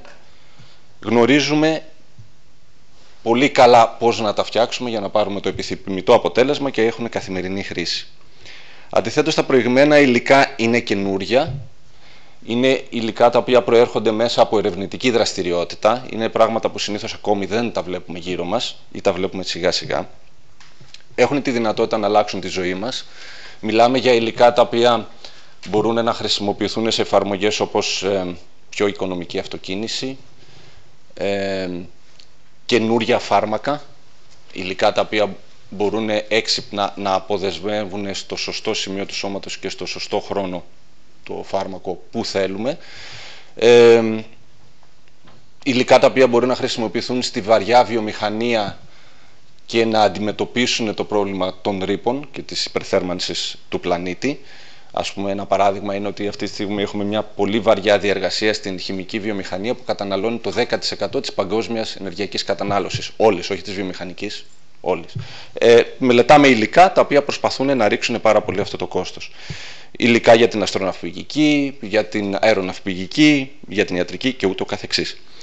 Όμως το πρόβλημα που έχουμε με αυτά τα υλικά είναι ότι δεν γνωρίζουμε να τα σχεδιάζουμε με ακρίβεια. Είναι περίπλοκα. Και επίσης συνήθως, όπως φαίνεται και στις εικόνες αυτές, είναι υλικά τα οποία τα επεξεργαζόμαστε σε μοριακό επίπεδο. Δεν είναι όπως το ξύλο που μπορεί να το μακροσκοπικά να το κοιτάξουμε, να το ξύσουμε και να το επεξεργαστούμε με γυμνό μάτι, αλλά είναι υλικά τα οποία πολλές φορές πρέπει να μπούμε σε μια πολύ μικρότερη κλίμακα από αυτή που μπορεί να δει το ανθρώπινο μάτι και να φτάσουμε σε σημείο να επεξεργαζόμαστε με ακρίβεια, σαν να φτιάχνουμε λέγκο, τη χημεία τους. Τώρα ποιο είναι το πρόβλημα με αυτά τα υλικά. Να δώσω ένα άλλο παράδειγμα για το πώς νιώθουμε εμείς όταν πάμε να σχεδιάσουμε τέτοια υλικά. Φανταστείτε τώρα ότι προσπαθούμε να φτιάξουμε μια πίτσα με σκοπό να ικανοποιήσουμε έναν αυστηρό σεφ, ο οποίος δίνει την απάντηση ότι περνάει το πάσο, ας πούμε, ότι θα πάει στον πελάτη. Δεν θα πάει, δεν περνάει. Εμείς δεν ξέρουμε, δεν έχουμε πρώτερη γνώση, ούτε μαγειρικής, ούτε έχουμε ένα βιβλίο συνταγών, δεν έχουμε τίποτα. Το μόνο που ξέρουμε είναι ότι μπορούμε να βάζουμε διάφορα αλαντικά, ας πούμε, στην πρώτη γραμμή που βλέπετε, τον τύπο του αλαντικού, πόσο τυρί, τι είδος τυριού, χρόνος ψησίματος, θερμοκρασία και ούτω καθεξής. Πάρα πολλές παράμετροι με τις οποίες αρχίζουμε και παίζουμε στην τύχη και φτιάχνουμε πίτσες. Και δίνουμε κάθε φορά μια πίτσα στον άνθρωπο και μας λέει περνάει το πάσο, δεν περνάει. Και μέσα από αυτή τη διαδικασία της δοκιμής και σφάλματος αρχίζουμε και καταλαβαίνουμε πώς να μαγειρέψουμε μια πίτσα. Κάπως έτσι είναι κάποιος να προσπαθεί να φτιάξει αυτά τα υλικά. Σαν να μην έχει καμία συνταγή και να μην έχει σχεδόν καμία πρώτερη γνώση του συγκεκριμένου χώρου αυτής της οικογένειας υλικών που μελετάς. Ένα παράδειγμα τώρα, το οποίο είναι και ένα από τις εφαρμογές που ασχολούμαστε στο εργαστήριο, είναι τα αυτοκίνητα υδρογόνου. Ίσως έχετε ακούσει και μάλλον, όπως έχετε καταλάβει, δεν τα πολύ βλέπουμε γύρω μας ακόμη. Ένα από τα προβλήματα που έχει η αυτοκίνηση με καύσιμο το υδρογόνο είναι ότι πώς θα χωρέσει το υδρογόνο σε μια χωρίς να πιάνει πάρα πολύ όγκο μέσα στο αυτοκίνητο. Το πρόβλημα του υδρογόνου είναι ότι είναι, μπορούμε να πούμε, ένα χημικό συστατικό το οποίο έχει την μεγαλύτερη ενέργεια κατά βάρος. Έτσι, δηλαδή μπορεί να έχει μια πολύ ελαφριά, ας πούμε, ποσότητα, μικρή ποσότητα κατά βάρος υδρογόνου. Το θέμα είναι ότι ενεργειακά κατά όγκο είναι πολύ μικρή η ενέργειά του. Τι σημαίνει ότι πρέπει να πιάσει πολύ όγκο για να σου δώσει την απαιτούμενη, ας πούμε, ενέργεια που θες. Για να κινηθεί ένα αυτοκίνητο λοιπόν και να έχει αυτονομία, το υδρογόνο για να χωρέσει εκεί μέσα πρέπει να του ρίξεις τόσο την θερμοκρασία του, να το ψήξεις, να το συμπυκνώσεις, που σημαίνει ότι πρώτον δαπανάς πάρα πολύ ενέργεια, οπότε έρχεται σε αντίθεση με τις προσπάθειές σου να το κάνεις λίγο πιο πράσινο το αυτοκίνητο. Και δεύτερον, η πίεση είναι τόσο υψηλή που είναι σαν να έχεις μια βόμβα σε ρόδες στους δρόμους. Οπότε μελετούνται διάφορα πράγματα. Ένα από αυτά που βλέπουμε εμείς στο εργαστήριο είναι αυτά εδώ τα νανοπορόζη υλικά, όπως τα λέμε. Είναι υλικά τα οποία λειτουργούν σαν μοριακά σουγκάρια. Τα λέω μοριακά σουγκάρια γιατί οι πόροι τους είναι πάρα πολύ μικροί. Είναι στο μέγεθος του υδρογόνου, ας πούμε, περίπου. Και μπορούν να τραβήξουν, να ρουφήξουν το υδρογόνο που θες. Τώρα, ποιο είναι το πρόβλημά μας? Το πρόβλημα που έχουμε εδώ πέρα είναι ότι δεν ξέρουμε να τα σχεδιάσουμε με ακρίβεια. Είναι περίπλοκα υλικά. Και πολύ ευαίσθητα, όχι ότι θα χαλάσουν, αλλά δεν ξέρουμε αλλαγές που πάμε να κάνουμε στη δομή τους. Γιατί, όπως έχω πει, αυτά τα υλικά θυμίζουν λίγο Lego. Μπορείς να βγάζεις, να αφαιρείς, να τροποποιείς και να αλλάζεις τη μακροσκοπική τους ιδιότητα, αλλά όχι με την ακρίβεια που θες. Το πρόβλημα, λοιπόν, φανταστείτε εδώ, είναι σε αυτό το χάρτη φαίνονται 100.000 από αυτά τα υλικά. Σχηματίζουν αυτές τις σκυλότητες, οι οποίες και τα βουναλάκια σημαίνει ότι κάποια έχουν λίγο πιο υψηλή απόδοση, κάποια πιο χαμηλή, που σημαίνει ρουφάνε πολύ ή λίγο υδρογόνο, και κάπου εκεί πέρα ανάμεσα σε αυτά τα 100.000 υλικά υπάρχει μια κορυφή που είναι το τέλειο υλικό, το οποίο όμως διαφέρει πάρα πολύ από όλα τα άλλα. Αυτά δεν τα ξέρουμε εκ των προτέρων. Ας υποθέσουμε λοιπόν ότι βλέπετε εσείς αυτή την κορυφή. Αυτό που θέλει κάποιος να κάνει στο εργαστήριο είναι από αυτά τα 100.000 έχει ένα συγκεκριμένο budget. Τώρα, ο κόσμος της τεχνητής νοημοσύνης, όταν μιλάει για δεδομένα, λέει θέλει πολλά δεδομένα. Θα πας σε έναν άνθρωπο σε ένα εργαστήριο και θα σου πει ναι, έχω πάρα πολλά, έχω 30. 30 δεδομένα. Τα δεδομένα σε αυτούς τους χώρους είναι πολύ ακριβά και χρονοβόρα. Δηλαδή, τώρα για να κάνει κάποιος 100 πειράματα, μπορεί να του πάρει 5-10 χρόνια. Τώρα αυτό μπορεί να είναι πολύ χοντρικό, μπορεί να του πάρει και ένα χρόνο. Εξαρτάται τι μεθόδους θα χρησιμοποιήσει. Αλλά δεν υπάρχει αυτή η δυνατότητα παραγωγής δεδομένων, γιατί η παραγωγή δεδομένων στις φυσικές επιστήμες είναι το ίδιο το πείραμα. Είναι ο ίδιος ο κόπος αυτού του ανθρώπου. Δεν είναι κείμενα που βρίσκουμε, για να εκπαιδεύσουμε μοντέλα ελεύθερα στην βιβλιογραφία ή φωτογραφίες σκύλων και γάτας, που μπορούμε να βρούμε πάρα πολλά από αυτά. Παρόλο που είναι απαιτητικά προβλήματα, υπάρχουν δεδομένα. Εδώ δεν υπάρχουν, πρώτον γιατί είναι ακριβά, χρονοβόρα. Δεύτερον, γιατί μέχρι τώρα δεν υπήρχε καμία προσπάθεια από τον κλάδο, ας πούμε, τον δικό μας, να μαζευτούν κάπου. Γιατί έκανες 100 πειράματα, ένα ήταν καλό, τα άλλα τα πέταγες. Δηλαδή δεν υπήρχε νοοτροπία ότι κάπως μπορούν όλα αυτά να αξιοποιηθούν. Γιατί αν ένας υπολογιστής δεν μπορούσε να τα αξιοποιήσει όλα αυτά, σίγουρα ο ανθρώπινος εγκέφαλος δεν του ήταν εύκολο να κοιτάξει 100.000 δεδομένα και να βγάλει ένα συμπέρασμα. Και εκεί είναι που έρχεται η τεχνητή νοημοσύνη. Δηλαδή, να εντοπίσει μοτίβα μέσα σε πάρα πολλά δεδομένα. Οπότε εδώ το ερώτημα που έχουμε είναι ότι αν έχεις ένα φυσιολογικό προϋπολογισμό, ότι μου δίνεις 100.000 σαν χώρος, εγώ μπορώ να κάνω 100 πειράματα. Μπορώ να βρω τα top 100 που συγκεντρώνονται γύρω από εκείνη την κορυφή. Μπορώ επίσης να βρω το top 1, το καλύτερο. Αν δεν μπορέσω με 100 πειράματα, σταμάτησα. Πάω σε άλλον χώρο. Γιατί δεν έχω άλλο χρόνο, ούτε χρήματα, ας πούμε, να υποστηρίξω την ομάδα. Αυτό που κάνει κάποιος είναι δοκιμή και σφάλμα, έτσι. Κάνει 100 πειράματα στην τύχη. Βέβαια, αυτό είναι μια εικασία που κάνω, γιατί συνήθως δεν τα κάνουμε και ακριβώς στην τύχη. Εντάξει, υπάρχει μια λογική πίσω από αυτά τα πειράματα. Αλλά μπορούμε να πούμε ότι είναι σχεδόν τυχαία. Και όπως βλέπετε, όταν κάνεις 100 πειράματα στην τύχη σε αυτόν τον χώρο, σίγουρα δεν θα πέσεις εκεί που θες. Η λογική της μηχανικής μάθησης, που είναι ένας κλάδος της τεχνητής νοημοσύνης που αξιοποιείται πάρα πολύ στις φυσικές επιστήμες, έτσι, είναι ένα από τα κομμάτια της τεχνητής νοημοσύνης, λέει ότι τι μπορείς να κάνεις με αυτά τα 100 πειράματα τώρα. Γιατί εσύ δεν μπορείς, κατέληξες στο ότι δεν βρήκες κάτι καλό. Υπάρχει όμως ένα συμπέρασμα που μπορείς να βγάλεις, που μάλλον μόνος σου με τον ανθρώπινο σου νου δεν μπορείς να το βγάλεις, γιατί είναι θέμα ταχύτητας και όχι ακριβώς εξυπνάδας. Είναι ότι μπορείς να πάρεις όλα αυτά τα 100 υλικά που μέτρησες, από το 1, 2 έως το 100, να τα χωρίσεις στα χαρακτηριστικά τους. Χαρακτηριστικό όπως ήταν στην πίτσα, ότι έχει τόσο τυρί, έχει εκείνο το τυρί, έχει αυτά τα αλλαντικά κτλ. Τα χαρακτηριστικά αυτών των υλικών μπορεί να είναι ότι έχουν τόσο μεγάλο πόρο, οι πληροφορίες για τη γεωμετρία τους, για τη χημεία τους κτλ. Κάτι λείπει από εδώ και βάζεις και την απόδοσή τους. Είναι αυτά που μέτρησες. Αυτό τώρα μπορεί να το πάρει ένα μοντέλο, να εκπαιδευτεί σε αυτά τα 100 δεδομένα και τι θα κάνει? Θα πάει, βλέπετε τώρα τα μπλε σημεία, φαίνονται λίγο πιο καθαρά. Κανονικά αυτό έπρεπε να παίζει σαν βιντεάκι. Και να γεμίσει όλο τον υπόλοιπο χώρο, να σου κάνει στα 99.900 σημεία που δεν είχες δεδομένα, να σου κάνει προβλέψεις εκεί. και να δεις από αυτές τις προβλέψεις αν μπορείς να πάρεις κάτι. Πόσα από τα top 100 εντοπίσαμε? 2. Βρήκαμε το καλύτερο? Όχι. Είναι λογικό, γιατί τα δεδομένα ήταν λιγότερα, αλλά αυτό μπορείς να κάνεις στους δικούς μας χώρους. Είναι ικανοποιητικό? Σίγουρα όχι. Δεν είναι καθόλου ικανοποιητικό. Μπορεί να είναι ικανοποιητικό δεδομένου ότι με τον τυχαίο τρόπο δεν θα βρίσκαμε τίποτα. Οπότε αυτό τώρα που μελετάτε, πέρα από τη μηχανική μάθηση, είναι πράγματα με τα οποία ασχολούμαστε στο εργαστήριο, είναι ένας βοηθός τεχνητής νοημοσύνης στο εργαστήριο, το οποίο είναι μια επόμενη γενιά μετά τη μηχανική μάθηση. Έξυπνη δειγματοληψία. Παίρνουν από το χέρι τον άνθρωπο που θα κάνει το πείραμα, τον καθοδηγούν ποιο να είναι το επόμενο πείραμα που θα κάνει. Δηλαδή αυτά τα 100 πειράματα να είναι στοχευμένα. Με αυτόν τον τρόπο βλέπετε και πώς λειτουργεί αυτό. Σου λέει κάνε εκεί πείραμα, του δίνεις πίσω την απάντηση, σκέφτεται και υπολογίζει ποιο είναι το σωστό σημείο στο χώρο που θα πάει, που θα έχει τη μέγιστη, ας πούμε, βελτίωση ή τη μικρότερη αβεβαιότητα, και σιγά σιγά σκανάρει τον χώρο και σε οδηγεί γύρω από εκεί που θες. Η βελτίωση είναι δραματική με αυτόν τον τρόπο, με αυτού του είδους, ας πούμε, την τεχνητή νοημοσύνη, ότι μέσα από τα ίδια 100, από τον ίδιο αριθμό 100 πειραμάτων, έχεις κάνει διαφορετικά πειράματα, στοχευμένα, βρήκες πάνω από τα μισά το 100 και έχεις βρει ακριβώς το καλύτερο που ήθελες. Τώρα μιλάμε για 100 πειράματα σε ένα χώρο 100.000. Έτσι, αν το σκεφτείτε λίγο και πολύ χοντρικά, πιθανοτικά είναι ένας αρκετά απαιτητικός χώρος. Και φυσικά εξαρτάται και από τη μορφολογία αυτού του σημείου και της κορυφής.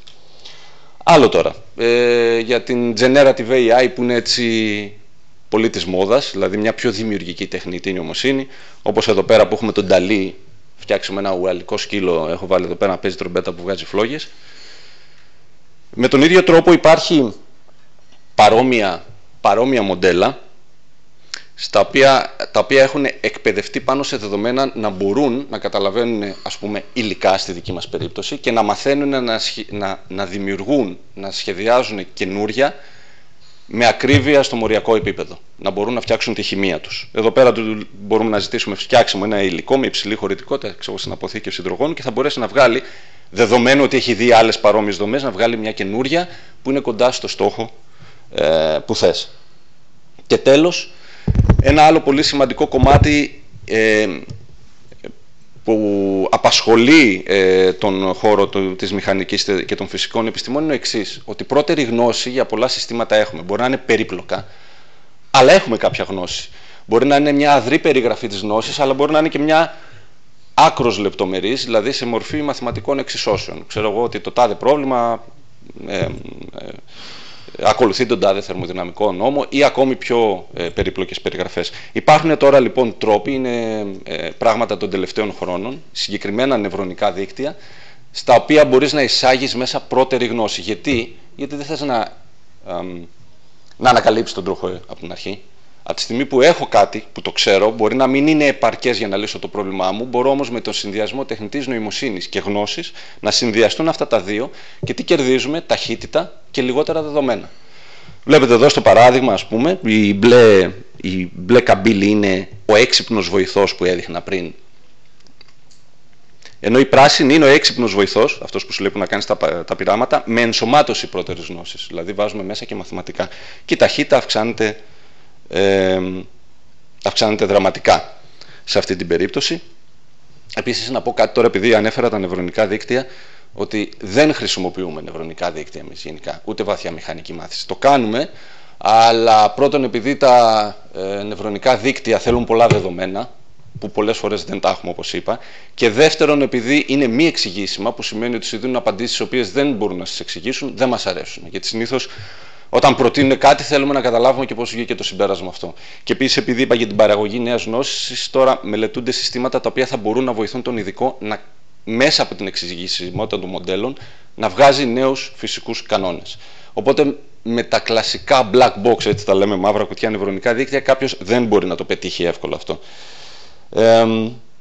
Αυτά, μια μικρή αναφορά στην ομάδα μας, από το Δημόκριτο είμαι, από το Ινστιτούτο Πληροφορικής και Τηλεπικοινωνιών. Είναι μια ομάδα που λειτουργεί στη διαπαφή τεχνητής νοημοσύνης με τις φυσικές επιστήμες και τη μηχανική. Έχουμε μια διτή ταυτότητα, έχουμε κόσμο από την πληροφορική και κόσμο από φυσική, χημεία, μηχανολογία κτλ. Αν θέλετε να βρείτε περισσότερες πληροφορίες ή ακόμη και για διπλωματικές και πρακτικές που αναρτούμε, μπορείτε να δείτε το site ή να επικοινωνήσετε και με έναν από τους τρεις μας που είμαστε οι seniors, ας πούμε, της ομάδας. Αυτά.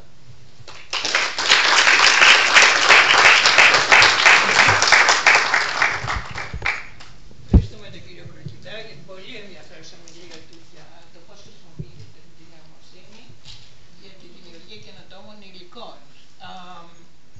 Κάποιες ερωτήσεις υπάρχουν? Καλημέρα μάλλον. Ονομάζομαι Νέλα Λαμερά, είμαι μεταπτυχιακή φοιτήτρια του ΚΟΕ. Σας ευχαριστούμε για την πολύ ενδιαφέρουσα παρουσίαση. Μιλήσατε για τα υλικά, μιλήσατε για το πόσο ευαίσθητα είναι και ότι ο στόχος είναι να μειώσουμε κυρίως το κόστος. Αυτό που μου έλειψε από την παρουσίασή σας είναι η αναφορά στον χρόνο ζωής των υλικών αυτών. Ναι, μεν είναι καινούργια, ναι, μεν προσπαθούμε να πετύχουμε τη βέλτιστη απόδοση και τη μείωση της ενέργειας, αλλά τι διάρκεια ζωής έχουν αυτά? Γιατί εάν αναλογιστούμε ένα πολύ απλό παράδειγμα για να το καταλάβει και ο πιο απλός κόσμος. Παλιότερα, ας πούμε, είχαμε ένα ψυγείο το οποίο η διάρκεια ζωής του ήταν στα 10 χρόνια. Πλέον, επειδή θέλουμε χαμηλότερη ενέργεια, κατασκευάζουμε οικιακές συσκευές, οι οποίες ναι, μεν είναι πιο λιγότερο κοστοβόρες για να κατασκευαστούν, αλλά η διάρκεια ζωής τους μειώνεται. Σε αυτό το κομμάτι πώς το διασφαλίζουμε? Καταρχάς έχει να κάνει με την εφαρμογή σίγουρα. Επίσης, το κομμάτι αυτό που λέτε που είναι πολύ ενδιαφέρον είναι άλλη μια σχεδιαστική παράμετρος που μπορεί να μπει μέσα σε αυτά τα συστήματα τεχνητής νοημοσύνης. Στη δική μας περίπτωση το λαμβάνουμε υπόψη, ας πούμε, ένας συνάδελφος σχεδιάζει καράβια τα οποία καθαρίζουν τις θάλασσες, τα οποία λειτουργούν και με τη βοήθεια τεχνητής νοημοσύνης, τα οποία είναι φτιαγμένα από βιοδιασπόμενα υλικά. Οπότε ναι, τις περισσότερες φορές το λαμβάνουμε υπόψη. Μιλάμε για τέτοια υλικά, βιοδιασπόμενα, βιομιμητικά υλικά, μιμούνται τη φύση, το οποίο θα έλεγα ότι είναι άλλη μια σχεδιαστική παράμετρος μέσα στα συστήματά μας. Σας πω μια ερώτηση. Η ερώτηση μου είναι με αυτά η βοηθή έρευνας, μάλιστα είναι δύο ερωτήσεις. Το ένα είναι αν υπάρχει προσπάθεια στο μέλλον τα νευρονικά δίκτυα να δουλεύουμε τρόπους που είναι πιο να κατανοούμε καλύτερα το τι συμβαίνει για να μπορούμε να το χρησιμοποιήσουμε. Αυτό είναι το ένα. Και το δεύτερο είναι σε ποιο βαθμό αυτή η βοηθή έρευνας και οι καινούργιες χρήσεις της νοημοσύνης περιορίζουν ή μειώνουν τη συμβολή της ανθρώπινης νοημοσύνης και τελικά τι θα χρειαστεί από τους νέους επιστήμονες να έχουν, πώς αλλάζει τη δουλειά τους και τι θα πρέπει πώς πρέπει να τους εκπαιδεύσουμε στο μέλλον. Ωραία. Για το πρώτο, ναι, που είπατε για τα νευρονικά δίκτυα, γίνονται προσπάθειες για νευρονικά δίκτυα τα οποία μπορούν να είναι εξηγήσιμα ή γίνονται προσπάθειες να φτιαχτούν άλλα μοντέλα τα οποία θα πηγαίνουν μέσα στα νευρονικά δίκτυα και θα προσπαθούν να τα ερμηνεύουν. Αυτό είναι το πρώτο. Το δεύτερο, θα πω ότι πάντα θα πηγαίνει χέρι-χέρι ο άνθρωπος με κάθε τέτοια τεχνολογική εξέλιξη. Επίσης, θα είμαι πολύ σύντομος, αλλά θέλω να το πω αυτό. Εγώ προέρχομαι από υπολογιστικό χώρο. Δεν φτιάχνουμε πράγματα με τα χέρια μας, φτιάχνουμε πράγματα στον υπολογιστή. Κάνουμε προσομοιώσεις και μοντέλα. Όταν πρωτοβγήκαν αυτά τη δεκαετία, κυρίως του 90, με την παραλληλοποίηση των υπολογιστικών μεθόδων και έγινε ένα boom, άρχισαν να εμφανίζονται πολύ έντονα οι προσομοιώσεις ως κάτι το οποίο θα μπορεί να υποκαταστήσει σε έναν βαθμό τα πειράματα.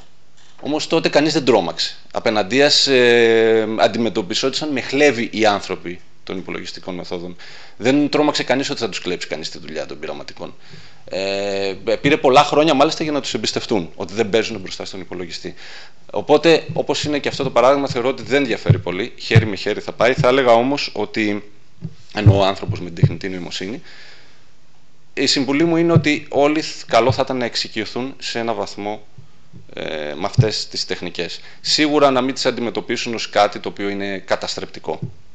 είναι κάτι το οποίο είναι ένας βοηθός, είναι κάτι που βοηθάει. Ωραία, ευχαριστούμε πάρα πολύ.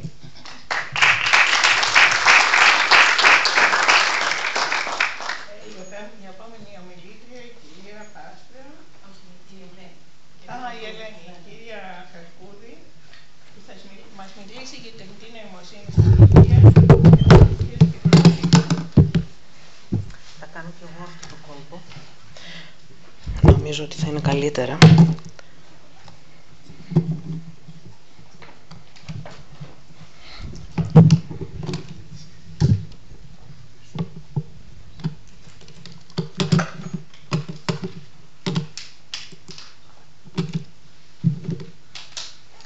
Τέλεια. Καλημέρα σας και από μένα. Θα ήθελα και εγώ να ευχαριστήσω με τη σειρά μου την Οργανωτική Επιτροπή για την τιμή να με καλέσει σήμερα από εδώ και μάλιστα να με φέρει από την Αλεξανδρούπολη. Όπως ήδη ακούσατε, το όνομά μου είναι Ελένη Καλδούδη, είμαι φυσικός και καθηγήτρια Ιατρικής Φυσικής και Ιατρικής Πληροφορικής στο τμήμα Ιατρικής του Δημοκρίτιο Πανεπιστήμιο Θράκης και συνεργάζομαι επίσης με το Ερευνητικό Κέντρο Αθηνά. Μέσα από όλα αυτά καταλαβαίνετε ότι εγώ θα σας μιλήσω για εφαρμογές αυτού που κουβεντιάζουμε σήμερα, της τεχνητής νοημοσύνης, στην υγεία, προσπαθώντας να εστιάσω λίγο σε κάποιες καλές επιτυχίες που έχουμε δει ήδη και να συζητήσω κάποιες προκλήσεις. Ξεκινώντας, θα σας πάω λίγο πίσω, θα σας πάω στην υγεία, και θα πάω κάπου αρκετά πίσω στις αρχές του 20ου αιώνα με τα πρώτα τεχνολογικά επιτεύγματα που άρχισαν τότε να συμβαίνουν και μετά εκτοξεύθηκαν, τα οποία έφεραν την ιατρική στην κατάσταση που βρίσκεται σήμερα. Γιατί δεν αντιδράει εδώ. Okay. Εδώ βλέπετε την πρώτη ακτινογραφία. Το χέρι της συζύγου του φυσικού Ρέντγκεν, ο οποίος ανακάλυψε για πρώτη φορά αυτό το άγνωστο πράγμα που το ονόμασε ακτίνες Χ. Και περίπου τα ίδια χρόνια το πρώτο ηλεκτροκαρδιογράφημα. Βλέπετε, όλοι θα έχετε δει ένα ηλεκτροκαρδιογράφημα σήμερα, βλέπετε έτσι τις πρώτες προσπάθειες για να δούμε πώς δουλεύει το ανθρώπινο σώμα. Εκείνα τα χρόνια, αν εξαιρέσουμε αυτές τις πρώτες προσπάθειες, ο τρόπος που γινόταν η ιατρική ήταν ακούγοντας με το αυτί ή με το στιθοσκόπιο και μυρίζοντας με γεύση.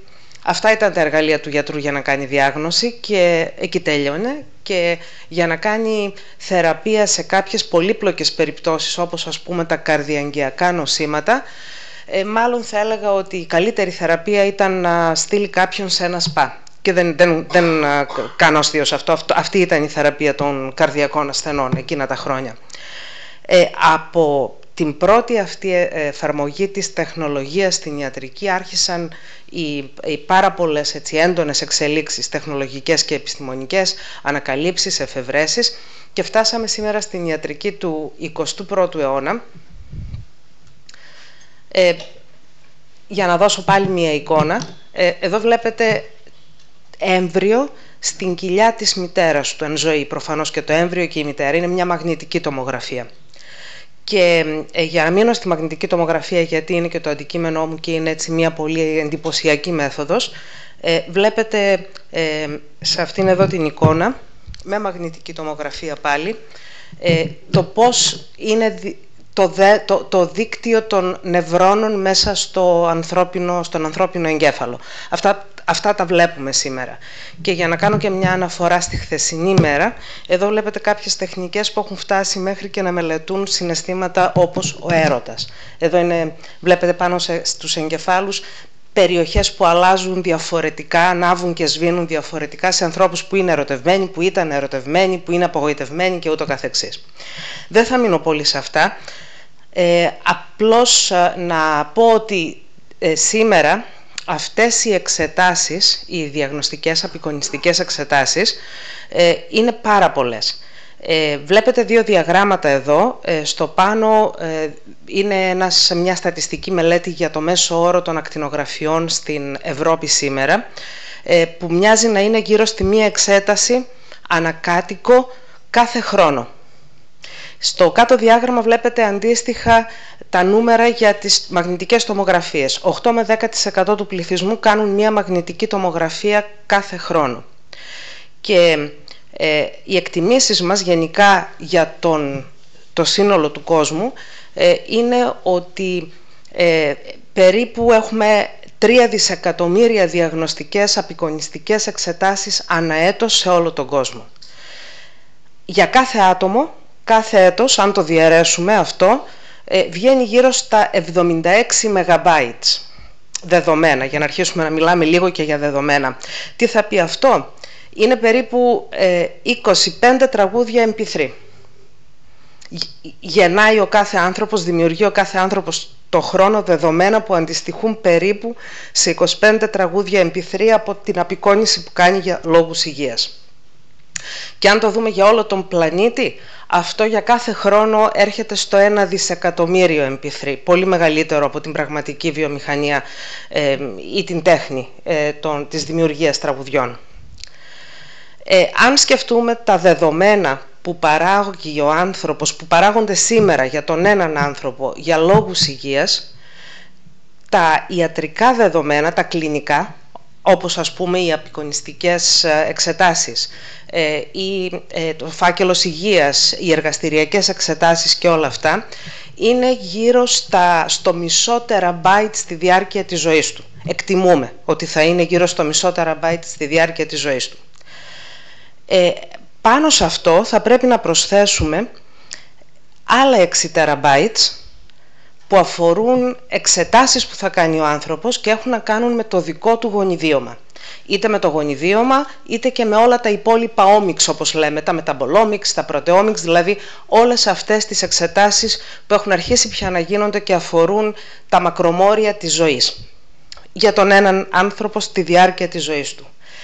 Και όλο το υπόλοιπο που βλέπετε εδώ με μπλε χρώμα, όλο αυτό το υπόλοιπο σήμερα πια αρχίζει και έρχεται από εξωγενή δεδομένα που αφορούν υγεία, όπως από φορητούς αισθητήρες, από δραστηριότητες και συμπεριφορές του ανθρώπου που καταγράφονται ψηφιακά, και φτάνουμε με αυτόν τον τρόπο να μιλάμε, να εκτιμούμε ότι σήμερα ένας άνθρωπος στο τέλος της ζωής του θα αφήσει ένα αποτύπωμα του 1 πέταμπάιτ, και βλέπετε εκεί τις δυνάμεις του 10 τι σημαίνουν, δεδομένα σχετικά με την υγεία. Ο ένας άνθρωπος. Τι σημαίνει αυτό για να πάμε στα τραγούδια? Είναι γύρω στα 360 εκατομμύρια τραγούδια MP3. Αυτό είναι 3 φορές περίπου ό,τι έχει το Spotify σήμερα, σε όγκο δεδομένων. Και δεν είναι μόνο αυτά τα δεδομένα που αφορούν στην υγεία. Αυτά αφορούν τον κάθε άνθρωπο. Όλα αυτά τα τελευταία 100 και βάλε χρόνια που έχουμε αρχίσει να κινούμαστε με μεγάλη επιστημοσύνη και κάνουμε πολύ καλή έρευνα πάνω στην ιατρική, έχουμε μαζέψει μια σειρά από τεκμήρια και πηγές γνώσεων, τις οποίες καθημερινά οι επιστήμονες στον χώρο της υγείας τις συμβουλεύονται και με βάση αυτές κάνουν την κλινική τους ρουτίνα. Αν πάρουμε τα δεδομένα που ξέρουμε σήμερα για γονιδιώματα, για πρωτεΐνες, για μακρομόρια γενικώς, όχι για έναν άνθρωπο, αλλά γενικά τη γνώση που έχουμε, μιλάμε για τα περίπου 40 εξαμπάιτς όσον αφορά το γονιδίωμα σε όλο τον πλανήτη. Και άλλα 400 τεραμπάιτς για πρωτεΐνες. Και για πολλά άλλα ακόμα μακρομόρια. Εδώ βλέπετε κάποιες καμπύλες εκεί πέρα από το EMBL, που είναι ένα μεγάλο Ινστιτούτο που μαζεύει τέτοια δεδομένα που προέρχονται από πολλές πηγές.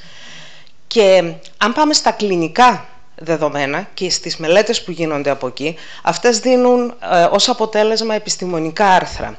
Μία μεγάλη βάση δεδομένων με επιστημονικά άρθρα στον χώρο των βιοιατρικών επιστημών, η PubMed, έχει σήμερα γύρω στα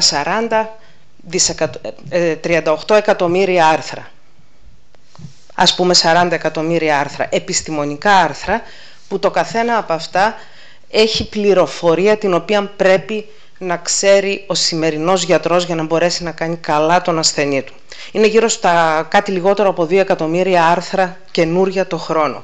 Έχει υπολογιστεί ότι ένας γιατρός, για να μπορέσει να μάθει ό,τι καινούριο βγαίνει στο δικό του πεδίο, όχι σε όλη την ιατρική, στο δικό του πεδίο, χρειάζεται 150 ώρες διάβασμα κάθε εβδομάδα. Πείτε μου εσείς ποιος μπορεί να τις δώσει. Επομένως, νομίζω ότι έχει αρχίσει να γίνεται κατανοητό ότι και τα δεδομένα που έχουμε για τον έναν άνθρωπο και τη γνώση που έχουμε εκεί έξω, για να μπορέσουμε να τα παντρέψουμε και να κάνουμε καλά τον άνθρωπο ή να τον κρατήσουμε σε καλή υγεία, είναι εξαιρετικά πολλά. Και δεν είναι μόνο πολλά, είναι πολύμορφα, είναι πολύπλοκα. Όλα αυτά δημιουργούν πολύ καινούργιες και σύνθετες προκλήσεις. Και προφανώς εδώ έρχεται η τεχνολογία. Χρησιμοποιώ τον όρο τεχνητή νοημοσύνη σήμερα, γιατί αυτό έτσι είναι ο τίτλος της ημερίδας, αλλά για να πάω στην κουβέντα που έγινε πιο μπροστά σήμερα, θα ήμουν πολύ πιο άνετη να χρησιμοποιώ άλλους όρους. Εδώ βλέπετε ένα γράφημα, δεν μπορείτε να το δείτε πολύ αναλυτικά, αλλά μπορείτε να διαβάσετε τη συγκεκριμένη δημοσίευση. Είναι μια ταξονομία, ένα σύστημα που προσπαθεί να βάλει στη σειρά τους διάφορους τεχνολογικούς όρους που υπάρχουν μέσα σε αυτό το χώρο της τεχνητής νοημοσύνης. Εγώ θα προτιμούσα να το πω μηχανική μάθηση, θα προτιμούσα να το πω με άλλους τρόπους, δεν έχει σημασία όπως και να το πούμε. Το θέμα είναι ότι σήμερα αυτό, το όπως και να το πούμε, δίνει πάρα πολλές όμορφες λύσεις στο χώρο της υγείας. Όσον αφορά την πρόβλεψη και την εξέλιξη της νόσου, δίνει μεγαλύτερη ακρίβεια και ταχύτητα στη διάγνωση, νέα φάρμακα, νέες θεραπείες, την αυτοματοποίηση διοικητικών εργασιών και δίνει κέραια επιστημονική γνώση στον γιατρό και στον επιστήμονα, γρήγορα, από όλο αυτό το συνοθήλευμα της γνώσης που υπάρχει εκεί έξω, αλλά ταυτόχρονα μπορεί να δώσει και απλοποιημένη και ορθή πληροφόρηση στον ίδιο τον ασθενή. Ας πάμε πάλι λίγο πίσω στην PubMed, αυτή τη μεγάλη βάση δεδομένων που έχει άρθρα για την υγεία. Σήμερα, για τα τελευταία 20 χρόνια, μπορούμε να βρούμε γύρω στα 400.000 άρθρα που αντιστοιχούν σε εφαρμογές τεχνητής νοημοσύνης. Προφανώς σήμερα εγώ δεν μπορώ να σας τα πω όλα αυτά, ούτε και θα είχε νόημα. Θα κρατήσω όμως τρεις από αυτές, τρεις μεγάλες επιτυχίες, όχι τρία άρθρα, τρεις χώρους, τους οποίους έχουμε τρεις πολύ μεγάλες επιτυχίες που έχουν περάσει ήδη στην πράξη. Δεν είναι στο εργαστήριο, δεν είναι στην έρευνα, είναι μέσα στην κλινική ρουτίνα. Ο πρώτος χώρος έχει να κάνει με τη διερεύνηση της δομής των βιομορίων και κυρίως των πρωτεϊνών. Κάτι όπως βλέπαμε για τα υλικά πιο μπροστά, σκεφτείτε το όμως σε μακρομόρια. Αυτά που είναι οι πρωτεΐνες που ουσιαστικά καθορίζουν το πώς δουλεύει ο ανθρώπινος οργανισμός και όλοι οι οργανισμοί. Πώς αυτά συμπεριφέρονται, τι μορφή έχουν, πώς αντιδρούν. Είναι πάρα πολλές οι πρωτεΐνες, είναι πάρα πολλά τα δεδομένα. Με την τεχνητή νοημοσύνη, τη μηχανική μάθηση καλύτερα, μπορούμε να βγάλουμε άκρη και να σχεδιάσουμε στον υπολογιστή πολύ πιο γρήγορα αυτό που αργότερα θα δούμε στην πράξη. Ο δεύτερος μεγάλος χώρος είναι η αυτοματοποιημένη διαχείριση εγγράφων. Ένα πολύ μεγάλο είδος εγγράφων στην ιατρική είναι ο φάκελος υγείας. Όλα τα δεδομένα που αντιστοιχούν σε έναν άνθρωπο. Είναι και η βιβλιογραφία. Όλα αυτά συνήθως είναι αδόμητη πληροφορία, είναι κείμενα. Οπότε εδώ κυρίως και με την κλασική, την τεχνητή νοημοσύνη, αλλά και με την τα generative μοντέλα, έχουμε πολύ μεγάλες επιτυχίες. Μπορούμε να βγάλουμε πολύ γρήγορα άκρη από όλα αυτά τα αδόμητα κείμενα με την τεράστια πληροφορία. Η τρίτη μεγάλη επιτυχία, ίσως θα έλεγα και η πρώτη, έχει να κάνει με την αυτοματοποιημένη διάγνωση στην ιατρική απεικόνηση.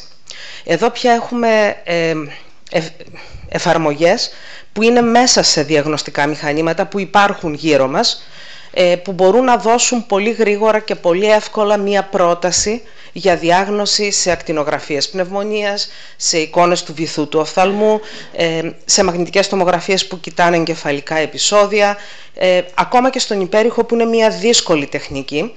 Και εδώ θα μείνω λίγο και θα μου δώσετε 2 λεπτά για να σας δείξω μία εφαρμογή που κάνουμε εμείς στο δικό μας εργαστήριο και έχει να κάνει με την διάγνωση της εντοβάθη θρόμβωσης, που είναι ουσιαστικά το πήξιμο του αίματος στις φλέβες μέσα στα αγγεία των άκρων.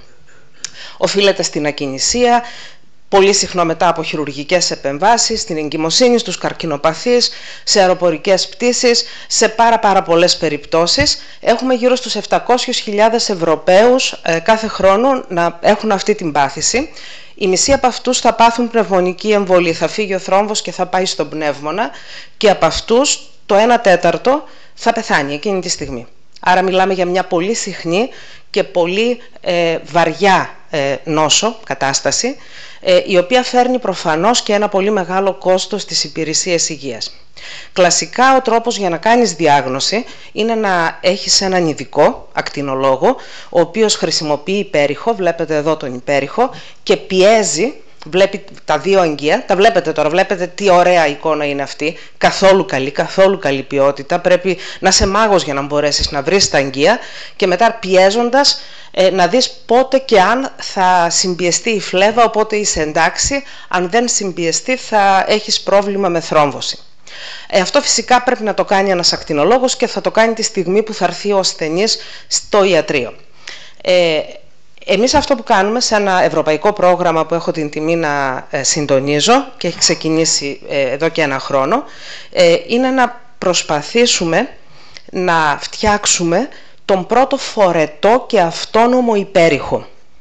Ουσιαστικά βλέπετε αυτό εκεί το στραπ, το μαύρο, την καλτσοδέτα, που μέσα της κρύβει ένα υπερηχογραφικό μηχάνημα, και εδώ, για να μπορέσουμε αυτό να το κάνουμε να δουλέψει αυτόνομα, χρειαζόμαστε την τεχνητή νοημοσύνη. Για να αξιολογήσουμε ότι η εικόνα που παίρνουμε έχει διαγνωστική αξία, για να μπορέσουμε να καθοδηγήσουμε τη συμπίεση, για να αναγνωρίσουμε τα αγγεία και για να μπορέσουμε να πούμε ότι υπάρχει ή δεν υπάρχει θρόμβωση. Και βέβαια, εντάξει, τα σχέδια που φτιάχνουμε για αυτό το wearable είναι πολλά και διάφορα, και θα σας καλούσα να δείτε το site του προγράμματος, γιατί έχουμε πολύ ωραία αποτελέσματα ήδη και αναμένονται κι άλλα. Αυτό που θα ήθελα να πω, ότι γενικά οι εφαρμογές σαν αυτήν, παρόμοιες εφαρμογές, έχουν ήδη περάσει στην πράξη, και πρόσφατα υπάρχει ένα άρθρο που έχει μελετήσει άλλα άρθρα που προσπάθησαν να αξιολογήσουν την εφαρμογή τέτοιων εφαρμογών στην κλινική πράξη. Και τα αποτελέσματα, εδώ είναι το άρθρο, μπορείτε να το διαβάσετε άνετα, τα αποτελέσματα είναι ότι δείχνουν ότι η πλειοψηφία των μελετών αφορά διαγνωστική απεικόνηση, σαν ένα παράδειγμα που σας έδειξα, και ταυτόχρονα οι αξιολογήσεις στην πλειοψηφία τους δίνουν στατιστικά σημαντική βελτίωση με τη χρήση της τεχνητής νοημοσύνης σε αυτές τις συγκεκριμένες εφαρμογές. Εγώ τώρα έχω ετοιμάσει κι άλλα, αλλά νομίζω έχει περάσει ο χρόνος. Ωραία. Ωραία.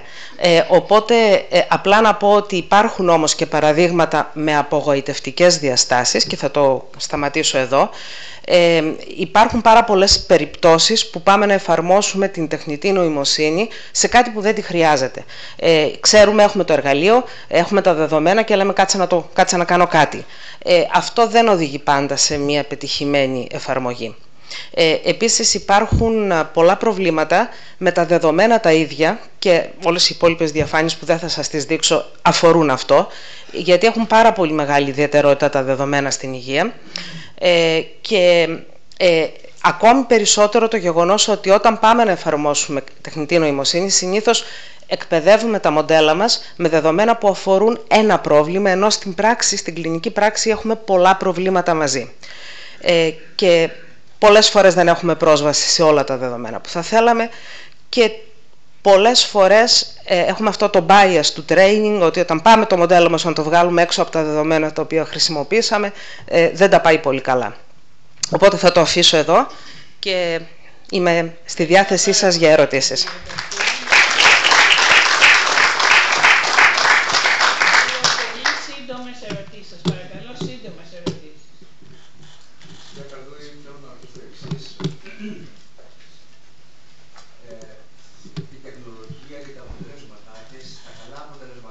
Όταν εφαρμόζεται σωστά, νομίζω είναι αδιαφυσβήτητα. Εκείνο που όμως θέλω να ρωτήσω είναι ότι οι γιατροί περισσότεροι, μια και ασχολείστε με την ιατρική, από τη στιγμή που θα πάρουν το πτυχίο τους, δεν ασχολούνται ποτέ πια με τη βιβλιογραφία. Δεν πιάνουν ούτε ένα άρθρο να διαβάσουν και όπως είπατε χρειάζεται πάρα πολλές ώρες για να ενημερωθούν.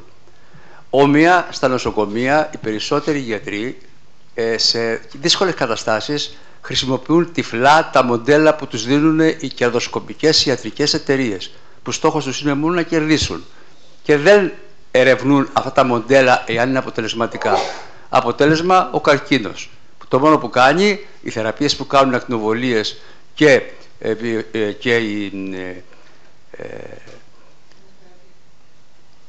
τα φάρμακα τα οποία δίνουν είναι να παρατείνουν τη ζωή για λίγους μήνες ή για λίγα χρόνια ίσως. Τίποτα περισσότερο. Δεν θεραπεύουν.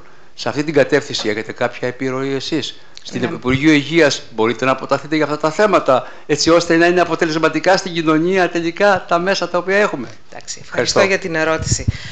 Σύνθετη ερώτηση και πολύπλοκη όπως τα δεδομένα της ιατρικής.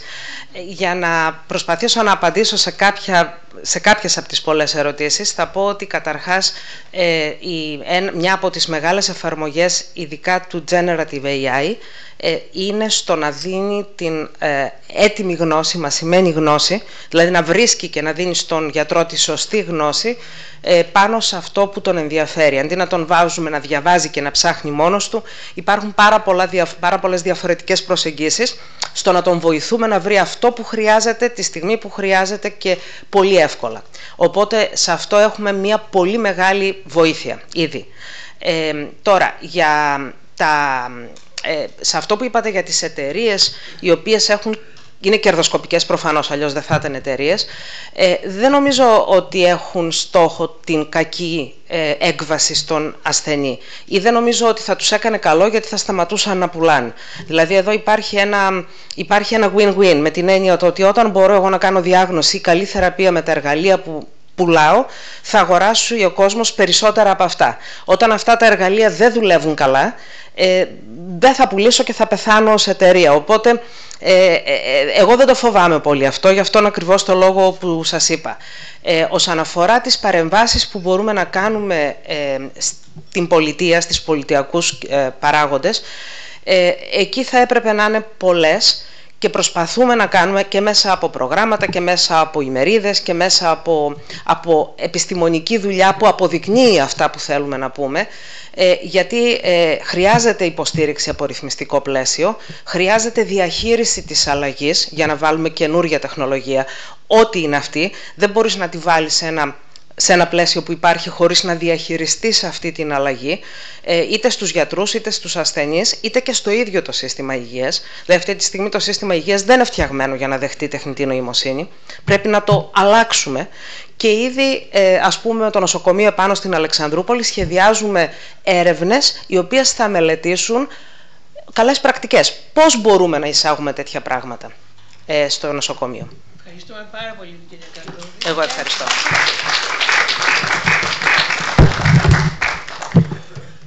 Κατερίνα, Ναι. λυπάμαι που δεν έχεις πάρα πολύ ώρα. Πω και πάντα ξεφεύγω στις ομιλίες μου. Οπότε, εντάξει. Είδατε. Να είστε καλά. Λοιπόν. Ωραία. Οπότε να κλείσουμε αυτό.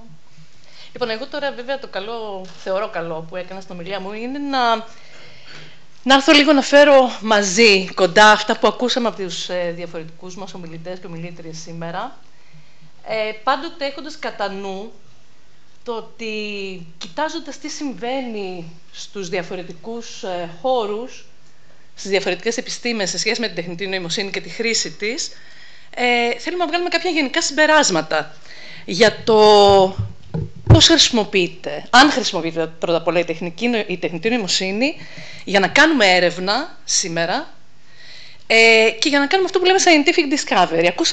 Ακούσαμε παραδείγματα και από το χώρο των υλικών και από στο χώρο της ιατρικής. Είδαμε ότι ακόμα και σε εφαρμογές που έχουν να κάνουν με την πολιτιστική κληρονομιά η τεχνητή νοημοσύνη έχει βάλει τα χέρια της καλά, οι διάφορες μορφές της. Οπότε εγώ θα κάνω πρώτα μια ανασκόπηση του τι λέει τώρα η βιβλιογραφία για το πώς οι ερευνητές χρησιμοποιούν την τεχνητή νοημοσύνη, πώς νιώθουν απέναντι σε αυτή τη δυνατότητα που έχουν στα χέρια τους. Θα δούμε συγκεκριμένα γραφικά παραδείγματα και θα κλείσω όμως δίνοντάς σας μερικές πολύ σύντομες πληροφορίες για το χώρο της ρομποτικής και συγκεκριμένα το χώρο που συνδυάζει η γλώσσα και η ρομποτική. Θα τα δούμε πολύ σύντομα, ελπίζω. Λοιπόν, για να δούμε αυτό φαίνεται. Αν δεν φαίνεται θα το... Όχι, δεν φαίνεται πολύ καλά. Δεν πειράζει. Ναι, δεν πειράζει. Θα το μεταφέρω εγώ αυτό. Λοιπόν, σε ποια πράγματα συμφωνούν γενικά σήμερα οι ειδικοί ερευνητές, οι επιστήμονες, ότι μπορεί να χρησιμοποιηθεί με επιτυχία η τεχνητή νοημοσύνη. Γενικά συμφωνούν ότι μπορεί να χρησιμοποιηθεί για να βοηθήσει στον προγραμματισμό, για να φτιάξουμε καινούρια κείμενα, να φτιάξουμε εικόνες οι οποίες έχουν φωτορεαλιστική απόδοση, για να συνομιλήσουμε σε όποια γλώσσα θέλουμε, να απλοποιήσουμε αυτά που θέλουμε να πούμε σε κάποιον ή να γράψουμε σε ένα κείμενο, να το προσαρμόσουμε σε άτομα που μπορεί να έχουν ειδικές ανάγκες κτλ. Για να κάνει αυτή την περίληψη της πληροφορίας ή να βρει πληροφορίες μέσα σε άρθρα, όπως ακούσαμε πριν να μας λέει η κυρία Καλδούδη, όχι μόνο στην ιατρική, σε όλους τους χώρους του επιστητού, για να μπορέσει να βοηθήσει τους ερευνητές να κάνουν να βοηθήσουν τα ρομπότ να κάνουν κάποια συγκεκριμένα πράγματα στην καθημερινότητα, πολύ περιορισμένα όμως εκεί. Κάπως έτσι μια μικρή σύνοψη. Γενικότερα υπάρχει, ιδίως τους τελευταίους μήνες, πρώτα απ' όλα τα πράγματα αλλάζουν με το μήνα σχεδόν, στο χώρο αυτό της τεχνητής νοημοσύνης. Βλέπουμε να εξελίσσονται τα μοντέλα τόσο γρήγορα, που πραγματικά ό,τι και να γράψεις, ό,τι και να διαβάσεις για αυτά, πάντοτε έχεις μείνει πίσω. Πρέπει κάθε φορά να τρέχεις για να διαβάσεις τις εξελίξεις σε αυτό το χώρο. Πολύ συχνά λοιπόν, ιδίως από το δεύτερο μισό του 2024 και μετά, βλέπουμε να χρησιμοποιούνται τέτοιες τεχνολογίες σε tasks που έχουν να κάνουν με συνειρμούς επιστημονικούς. Αυτό οφείλεται κυρίως σε μια συγκεκριμένη μέθοδο που χρησιμοποιείται, δεν θα πω πολλά γι' αυτό, το chain of thought. Τι έχουμε κάνει δηλαδή, καθοδηγούμε αυτές τις τεχνολογίες, όταν τους δίνεις ένα πρόβλημα να το σπάνε σε μικρά κομματάκια, σε βήματα, και σιγά σιγά να το αποδομούν δηλαδή και σιγά σιγά να προσπαθούν να το απαντήσουν. Και έχει φανεί ότι αυτό οδηγεί σε ακόμα καλύτερα αποτελέσματα στις απαντήσεις που μας δίνουν ή στις προβλέψεις που κάνουν. Πάω λίγο πιο γρήγορα. Ένα γράφημα, πάλι δεν φαίνεται. Να προσπαθήσουμε να κλείσουμε τα φώτα, ναι, δεν ξέρω, γιατί εγώ το βλέπω καλά στον υπολογιστή μου, αλλά... Λοιπόν, ναι. Τέλος πάντων, είναι ένα γράφημα το οποίο μας δείχνει σε τι επίπεδο έχουν φτάσει τα διάφορα συστήματα τεχνητής νοημοσύνης. Δεν πειράζει, θα σας το μεταφέρω, δεν έχει καμία σημασία. Ήταν απλά ωραίο γραφικό να το βλέπουμε. Πολλά διαφορετικά μοντέλα τεχνητής νοημοσύνης και κατά πόσο έχουν καταφέρει σε βάθος χρόνου, ξεκινώντας δηλαδή από το 2023, όχι μεγάλο βάθος χρόνου, μέχρι σήμερα, να φτάσουν σε επίπεδο επίλυσης προβλημάτων που μπορεί να φτάσει ένας άνθρωπος που έχει PhD, έχει διδακτορικό, σε ένα τομέα του επιστητού. Έγινε λοιπόν πολύ πρόσφατα μία μελέτη, όπου δόθηκε ένα μεγάλο dataset που έχει πολλές ερωτήσεις με απαντήσεις πολλαπλής επιλογής, σε διάφορους τομείς του επιστητού, στη βιολογία, στην ιατρική, στη χημεία, σε πολύ διαφορετικούς χώρους. Τρέξαν λοιπόν τα μοντέλα αυτά σε αυτό το τεστ, με τις πολλές ερωτήσεις πολλαπλής επιλογής, οι οποίες μπορούν να απαντηθούν μόνο από ανθρώπους που έχουν διδακτορικό στον κάθε τομέα. Δεν μπορούν να απαντηθούν από ανθρώπους που δεν έχουν φτάσει σε αυτό το επίπεδο εξειδίκευσης, ακόμα και αν τους δώσεις ανοιχτά βιβλία, να μπορούν να μπουν στο ίντερνετ, να τα ψάξουν κτλ. Άρα θέλουν κριτική σκέψη και βαθιά γνώση. Βλέπουμε λοιπόν ότι έχουν καταφέρει να φτάσουν σε αυτό το επίπεδο, στο 70% της απόδοσης που έχουν οι άνθρωποι ειδικοί σε αυτά τα τεστ. Οπότε έχουν αρχίσει, τι σημαίνει αυτό, να εξειδικεύονται πάρα πολύ. Ωραία, αρχίσαμε να βλέπουμε. Τέλεια. Λοιπόν, άλλο γράφουμε εδώ για το πώς αυτά τα μοντέλα φτάνουν σιγά σιγά την ανθρώπινη επίδοση σε διάφορα τεστ. Σε τεστ μαθηματικών. Πολύ πρόσφατα, στην Ολυμπιάδα Μαθηματικών, στα θέματα της Ολυμπιάδας Μαθηματικών, βλέπουμε να φτάνουν και να ξεπερνάνε την απόδοση των καλύτερων ανθρώπων σε αυτά τα τεστ πάντα. Άρα πολύ εντυπωσιακά αποτελέσματα, που βλέπει κάποιος και λέει, όπα, εδώ κάτι γίνεται. Μπορούν να είναι αυτά τα συστήματα καλή βοηθή των ερευνητών, των επιστημόνων? Μήπως κάποια στιγμή μπορούν να τους ξεπεράσουν? Δεν ξέρουμε, θα δούμε. Προβλήματα όμως. Μπορεί να έχουν καλή απόδοση, αλλά πρώτα απ' όλα, το έχω βάλει τελευταίο, αλλά είναι το πιο σημαντικό, στις αξιολογήσεις που γίνονται σε αυτά τα τεστ, δεν μπορούμε εύκολα να αναπαράγουμε την απόδοση αυτών των συστημάτων. Δηλαδή, ανάλογα με το dataset που χρησιμοποιείς για να τεστάρεις την απόδοση, μπορεί να βλέπεις διαφορετική απόδοση από τα συστήματα αυτά. Εκεί έχουμε ένα πρόβλημα αξιολόγησης ακόμα. Άλλο, τα λάθη που κάνουν, η ασυνέπεια στις απαντήσεις αυτών των μοντέλων είναι μεγάλα προβλήματα. Τα λάθη που κάνουν δεν μοιάζουν με τα λάθη που κάνουν οι άνθρωποι. Προφανώς, γιατί η τεχνολογία από πίσω είναι πολύ διαφορετική από το πώς σκέφτεται ο άνθρωπος. Okay. Hallucinations, αυτή η πληροφορία που φτιάχνουν, ιδίως η παραγωγική τεχνητή νοημοσύνη φυσικά, μπορεί να σου βγάλουν πληροφορία που δεν υπάρχει. Ένας φόβος στους επιστήμονες όταν χρησιμοποιούν τέτοια τεχνολογία, για παράδειγμα, για να βγάλουν έτσι περιλήψεις από μεγάλο όγκο άρθρων, πόσο μπορείς να τα εμπιστευθείς, αυτά που θα σου πούν.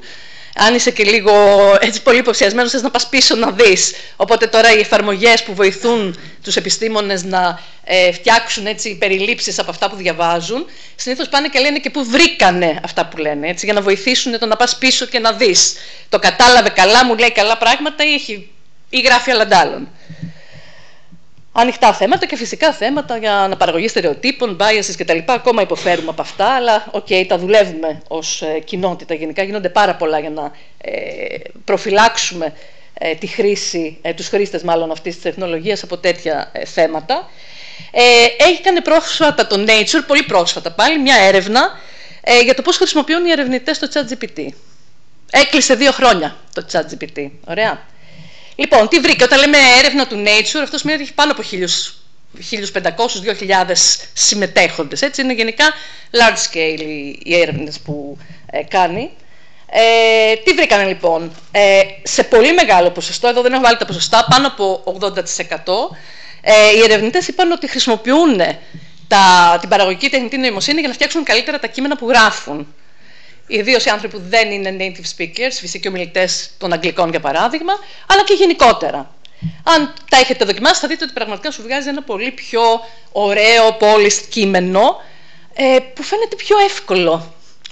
Κατά κάποιο τρόπο, εγώ το έχω χρησιμοποιήσει, ενώ θεωρούσα ότι γράφω καλά, μόλις το έδωσα και είπα στο σύστημα, φτιάχτω μου λίγο να βγαίνει πιο ξεκάθαρο το μήνυμα κτλ.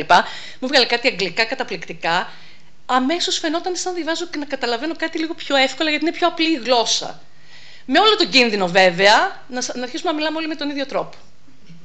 Και φυσικά σε πολλά σημεία έχανε αυτό που ήθελες να πεις, οπότε πρέπει να πας πίσω να το φτιάξεις, δεν μπορείς να το κρατήσεις όπως είναι. Το χρησιμοποιούν για να κάνουν το review της επιστημονικής βιβλιογραφίας, φυσικά, με τον τρόπο που είπαμε πριν, να γράψουν κώδικα όσοι ασχολούνται με προγραμματισμό και να αναλύσουν δεδομένα. Επίσης. Γενικά υπάρχει συμφωνία ότι κάνει τη ζωή μας πιο εύκολη των ερευνητών, μας κερδίζει χρόνο, αλλά υπάρχουν όλα αυτά τα concerns που λέγαμε, οι ανησυχίες πρώτα απ' όλα για το privacy, κατά πόσο αυτά που δίνω τώρα σε αυτά τα μοντέλα δεν θα τα χρησιμοποιήσουν για να φτιάξουν τα μοντέλα αυτά καλύτερα και δεν θα διαρρεύσουν οι ιδέες μου. Γιατί ως επιστήμονας, ερευνητής, ερευνήτρια, έχω κάποιες καινούργιες ιδέες, καινούργια ερωτήματα που μπορεί να θέλω να δοκιμάσω. Εάν δεν κατεβάσω αυτά τα μοντέλα τοπικά στον υπολογιστή μου και χρησιμοποιώ το open version, εννοείται, διαρροή. Okay. Ο καθένας μπορεί να τα χρησιμοποιήσει. Μάλλον τα χρησιμοποιούν για να κάνουν train τα συστήματα αυτά. Οπότε διάφορα ερωτήματα, αν γινόμαστε πιο παραγωγικοί, μήπως υπάρχουν ανησυχίες, μήπως η λογοκλοπή τώρα κάπως διευκολύνεται κτλ. Δεν μπαίνω σε πολλές λεπτομέρειες. Με νούμερα, βρήκανε πάλι σε αυτό το survey, κάνανε κάποιους υπολογισμούς ότι πάνω από 60.000 άρθρα επιστημονικά το 2023 γράφτηκαν με χρήση τεχνητής νοημοσύνης κατεξοχήν. Υπάρχουν και πολλά studies, πολλές έρευνες του Nature πάλι που δίνουν νούμερα για χιλιάδες άρθρα που γράφονται αυτόματα και έχουν λάθη. Ακόμα και στον χώρο της ιατρικής, των απεικονιστικών μεθοδολογιών, αναλύσεις κτλ. Πολύ ενδιαφέρουσα συζήτηση, ενδιαφέροντα διαβάσματα αυτά για να δούμε λίγο τι γίνεται.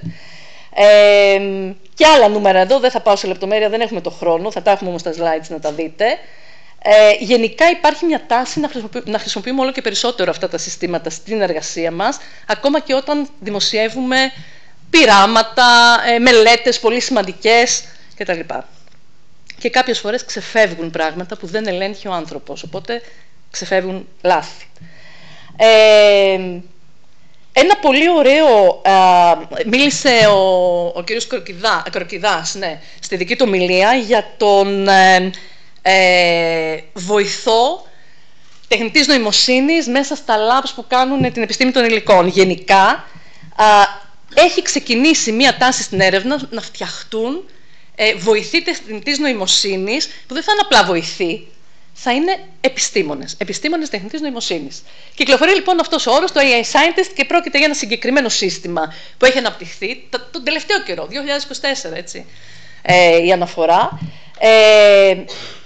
Έχει φτιαχτεί ένα εργαστήριο, ένα λαμπορατόριο που εκεί με διάφορα μοντέλα παραγωγικής τεχνητής νοημοσύνης και με επίβλεψη όμως βέβαια ανθρώπου επιστήμονα, γίνεται η προσπάθεια να αυτοματοποιηθεί όλος ο κύκλος της έρευνας, από το πώς θα κάνεις υποθέσεις για κάποιο συγκεκριμένο ερώτημα, μέχρι και το πώς θα κάνεις τη βιβλιογραφική ανασκόπηση, θα μαζέψεις δεδομένα, θα τα αναλύσεις κτλ. Και γίνονται όλα αυτόματα. Μάλιστα, τα συστήματα αυτά που στείνονται σε αυτό το εργαστήριο προσπαθούν να κάνουν και αξιολόγηση αυτών που παράγουν, να γράψουν το paper, να το αξιολογήσουν, να κάνουν reviews, όλο τον κύκλο.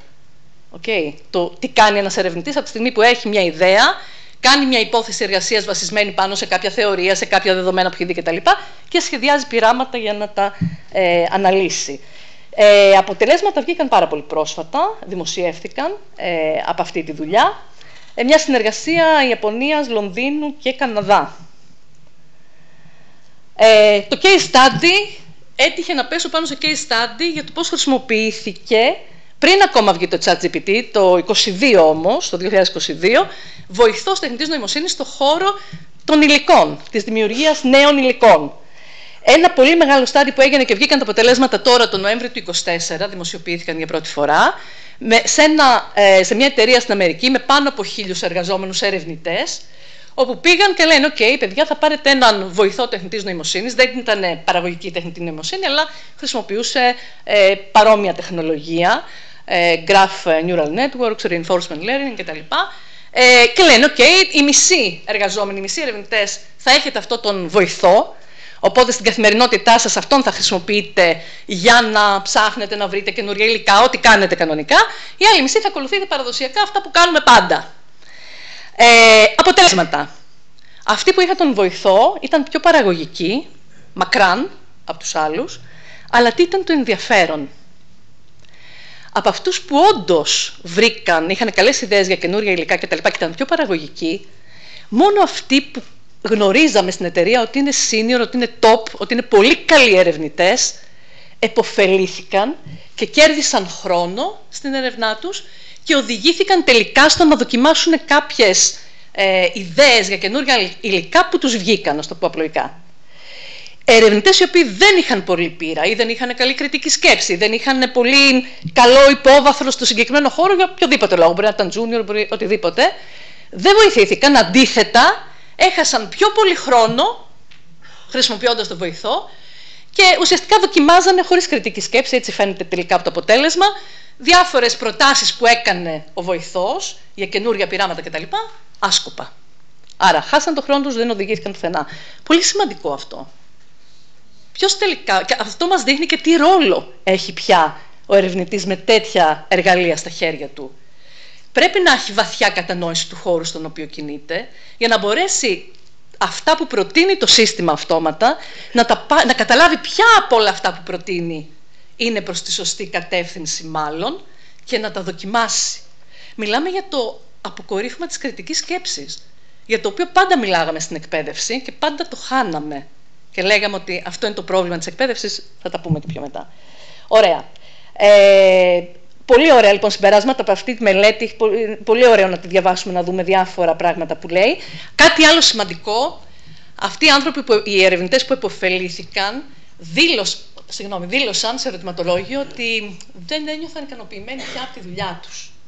Σαν να χάσανε ένα μέρος της δημιουργικότητας. Δεν είναι αλήθεια, γιατί χρειάστηκε να γίνουν πολύ δημιουργικοί για να καταλάβουν ποια είναι η καλή ιδέα και να την υλοποιήσουν και να την πάνε παρακάτω. Αλλά ένιωθαν έτσι. Ίσως να έχει να κάνει με το ότι ένα σύστημα τους έδειξε προς μια κατεύθυνση, τους χάλασε αυτή την πορεία ανακάλυψης που ένας ερευνητής χαίρεται να διάγει. Αλλά τέλος πάντων δήλωσαν ότι κάτι χάσανε, δεν ένιωθαν εξίσου δημιουργικοί. Και αυτό το κρατάμε σημαντικό. Ποιες επιστήμες μπορούν να επωφεληθούν, τα ακούσαμε πριν, εγώ απλά εδώ τα έχω συνοψίσει για σας. Κυρίως επιστήμες στις οποίες έχουμε και μεγάλη πολυπλοκότητα στην ανάλυση δεδομένων, πολλά δεδομένα, αλλά όχι μόνο, τα ακούσαμε και πριν. Απλά να δώσω έτσι και ένα παράδειγμα και από το χώρο της γλώσσας, της αρχαίας ιστορίας. Χρησιμοποιείται τεχνητή νοημοσύνη για να ανακαλύψουμε, να αποκρυπτογραφήσουμε μάλλον, επιγραφές ή παλιές γραφές κτλ. Οπότε έτσι να προσθέσω ένα λιθαράκι στη διαφορετικότητα των επιστημών που υποφελούνται. Ωραία.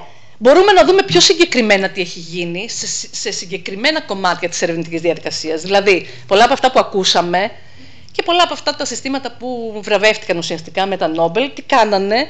Hypothesis generation. Κάνανε κάποιες υποθέσεις, οι οποίες μπορούν να οδηγήσουν σε ερευνητές στο να κάνουν καινούργιες ανακαλύψεις. Δεν θα πάω πάλι σε λεπτομέρεια. Όταν σχεδιάζω ένα πείραμα, μπορεί να με βοηθήσει η τεχνητή νοημοσύνη. Μπορεί να είναι ένα πείραμα συμπεριφοριακό, μπορεί να είναι για να δοκιμάσω εκεί τα καινούργια υλικά που θα φτιάξω. Γενικά στην πειραματική διαδικασία. Εκεί είμαστε λίγο πίσω. Υπάρχει κάποια δουλειά που γίνεται, να χρησιμοποιήσεις τεχνητή νοημοσύνη, βοηθούς τεχνητής νοημοσύνης, για να σου πούν ποιες είναι οι συνθήκες οι καλύτερες, τις οποίες πρέπει να διαλέξεις για να κάνεις ένα πείραμα, να απαντήσεις σε ένα ερώτημα. Αλλά είμαστε ακόμα πίσω. Έχει πολλή δουλειά, έχουμε πολύ δρόμο εκεί. Και πολύ μεγάλη, τελειώνω, και πολύ μεγάλη βέβαια συνεισφορά στο πώς μαζεύω με την τεχνητή νοημοσύνη, με βοηθούς, περισσότερα δεδομένα. Σε πολλούς κλάδους δεν υπάρχουν πολλά δεδομένα. Okay. Πώς αυτοματοποιώ τη διαδικασία. Και στο χώρο της ψυχολογίας έχει χρησιμοποιηθεί πάρα πολύ για να μπορείς να μεγαλώσεις το σύνολο των δεδομένων που χρησιμοποιείς, με πάρα πολλές τεχνικές βέβαια. Ωραία. Λοιπόν, να πάω να πω λοιπόν και το δικό μου κομμάτι. Με όλες αυτές τις ωραίες εξελίξεις και αυτές που θα δούμε και στο μέλλον, γιατί πάντα η ερευνητική κοινότητα θέλει να κλείσει τα προβλήματα, να τα αντιμετωπίσει, να δώσει ικανότητες επεξήγησης σε όλες αυτές τις τεχνολογίες κτλ. Υπάρχει μεγάλος λόγος για αυτό που λέμε physical intelligence.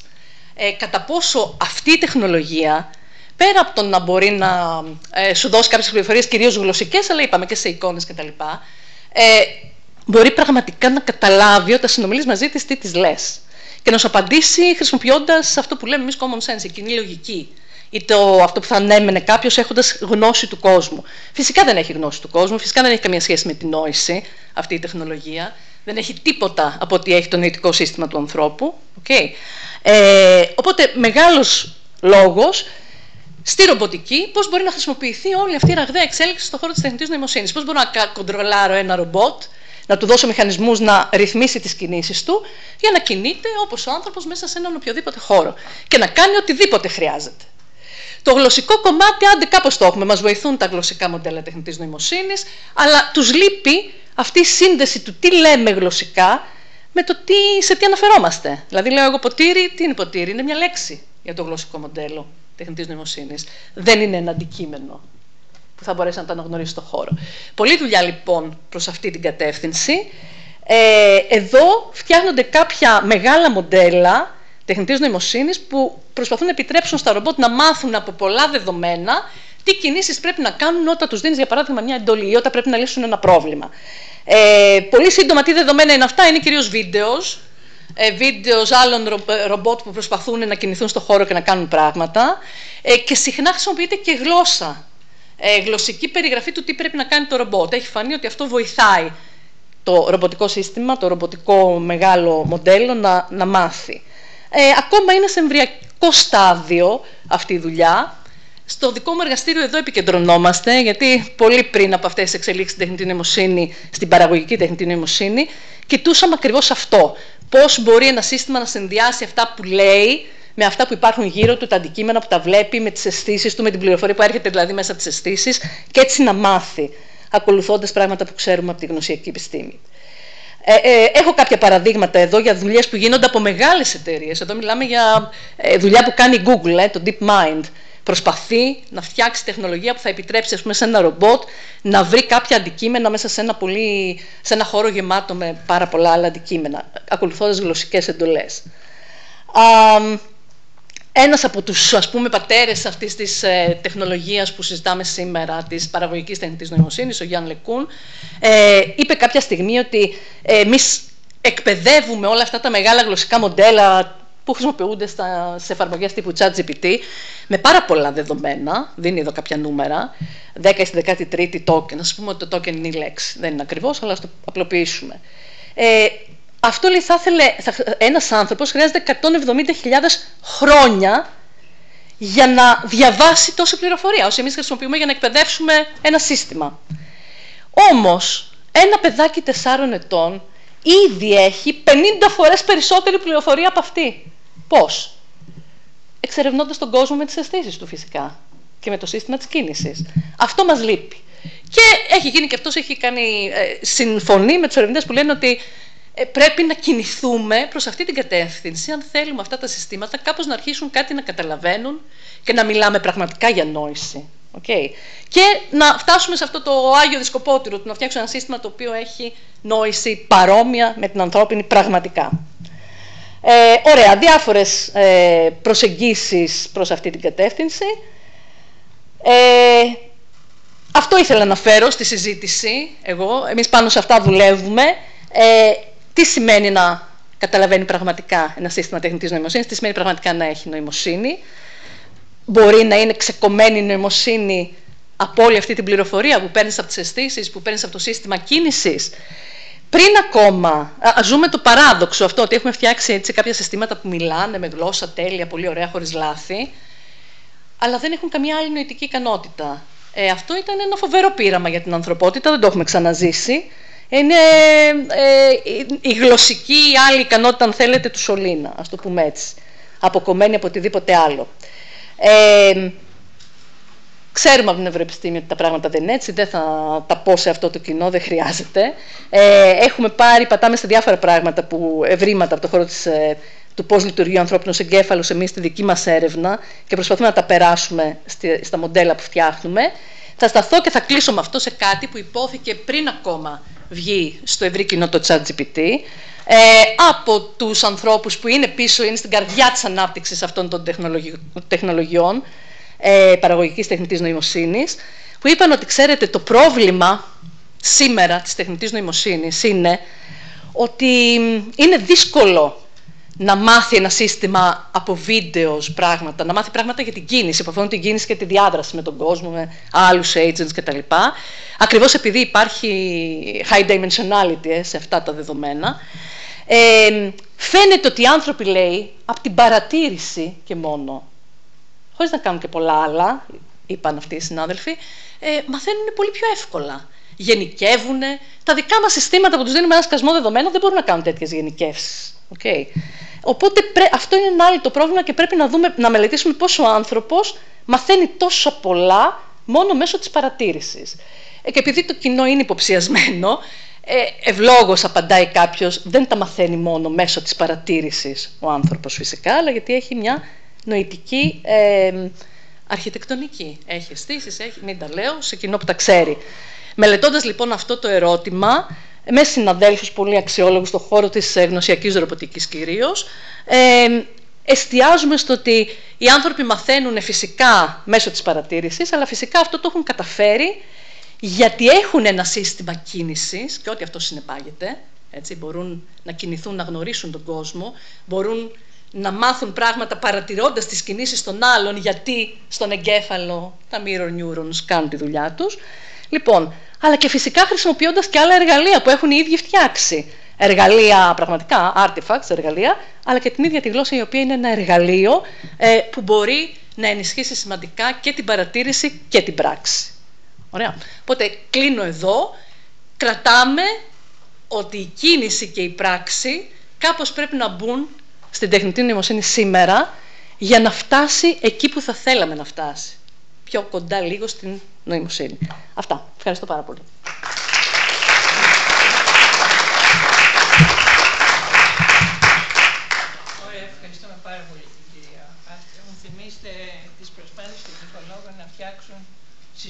situated cognition. Φτιάχνετε situated robotics, νομίζω. Ναι.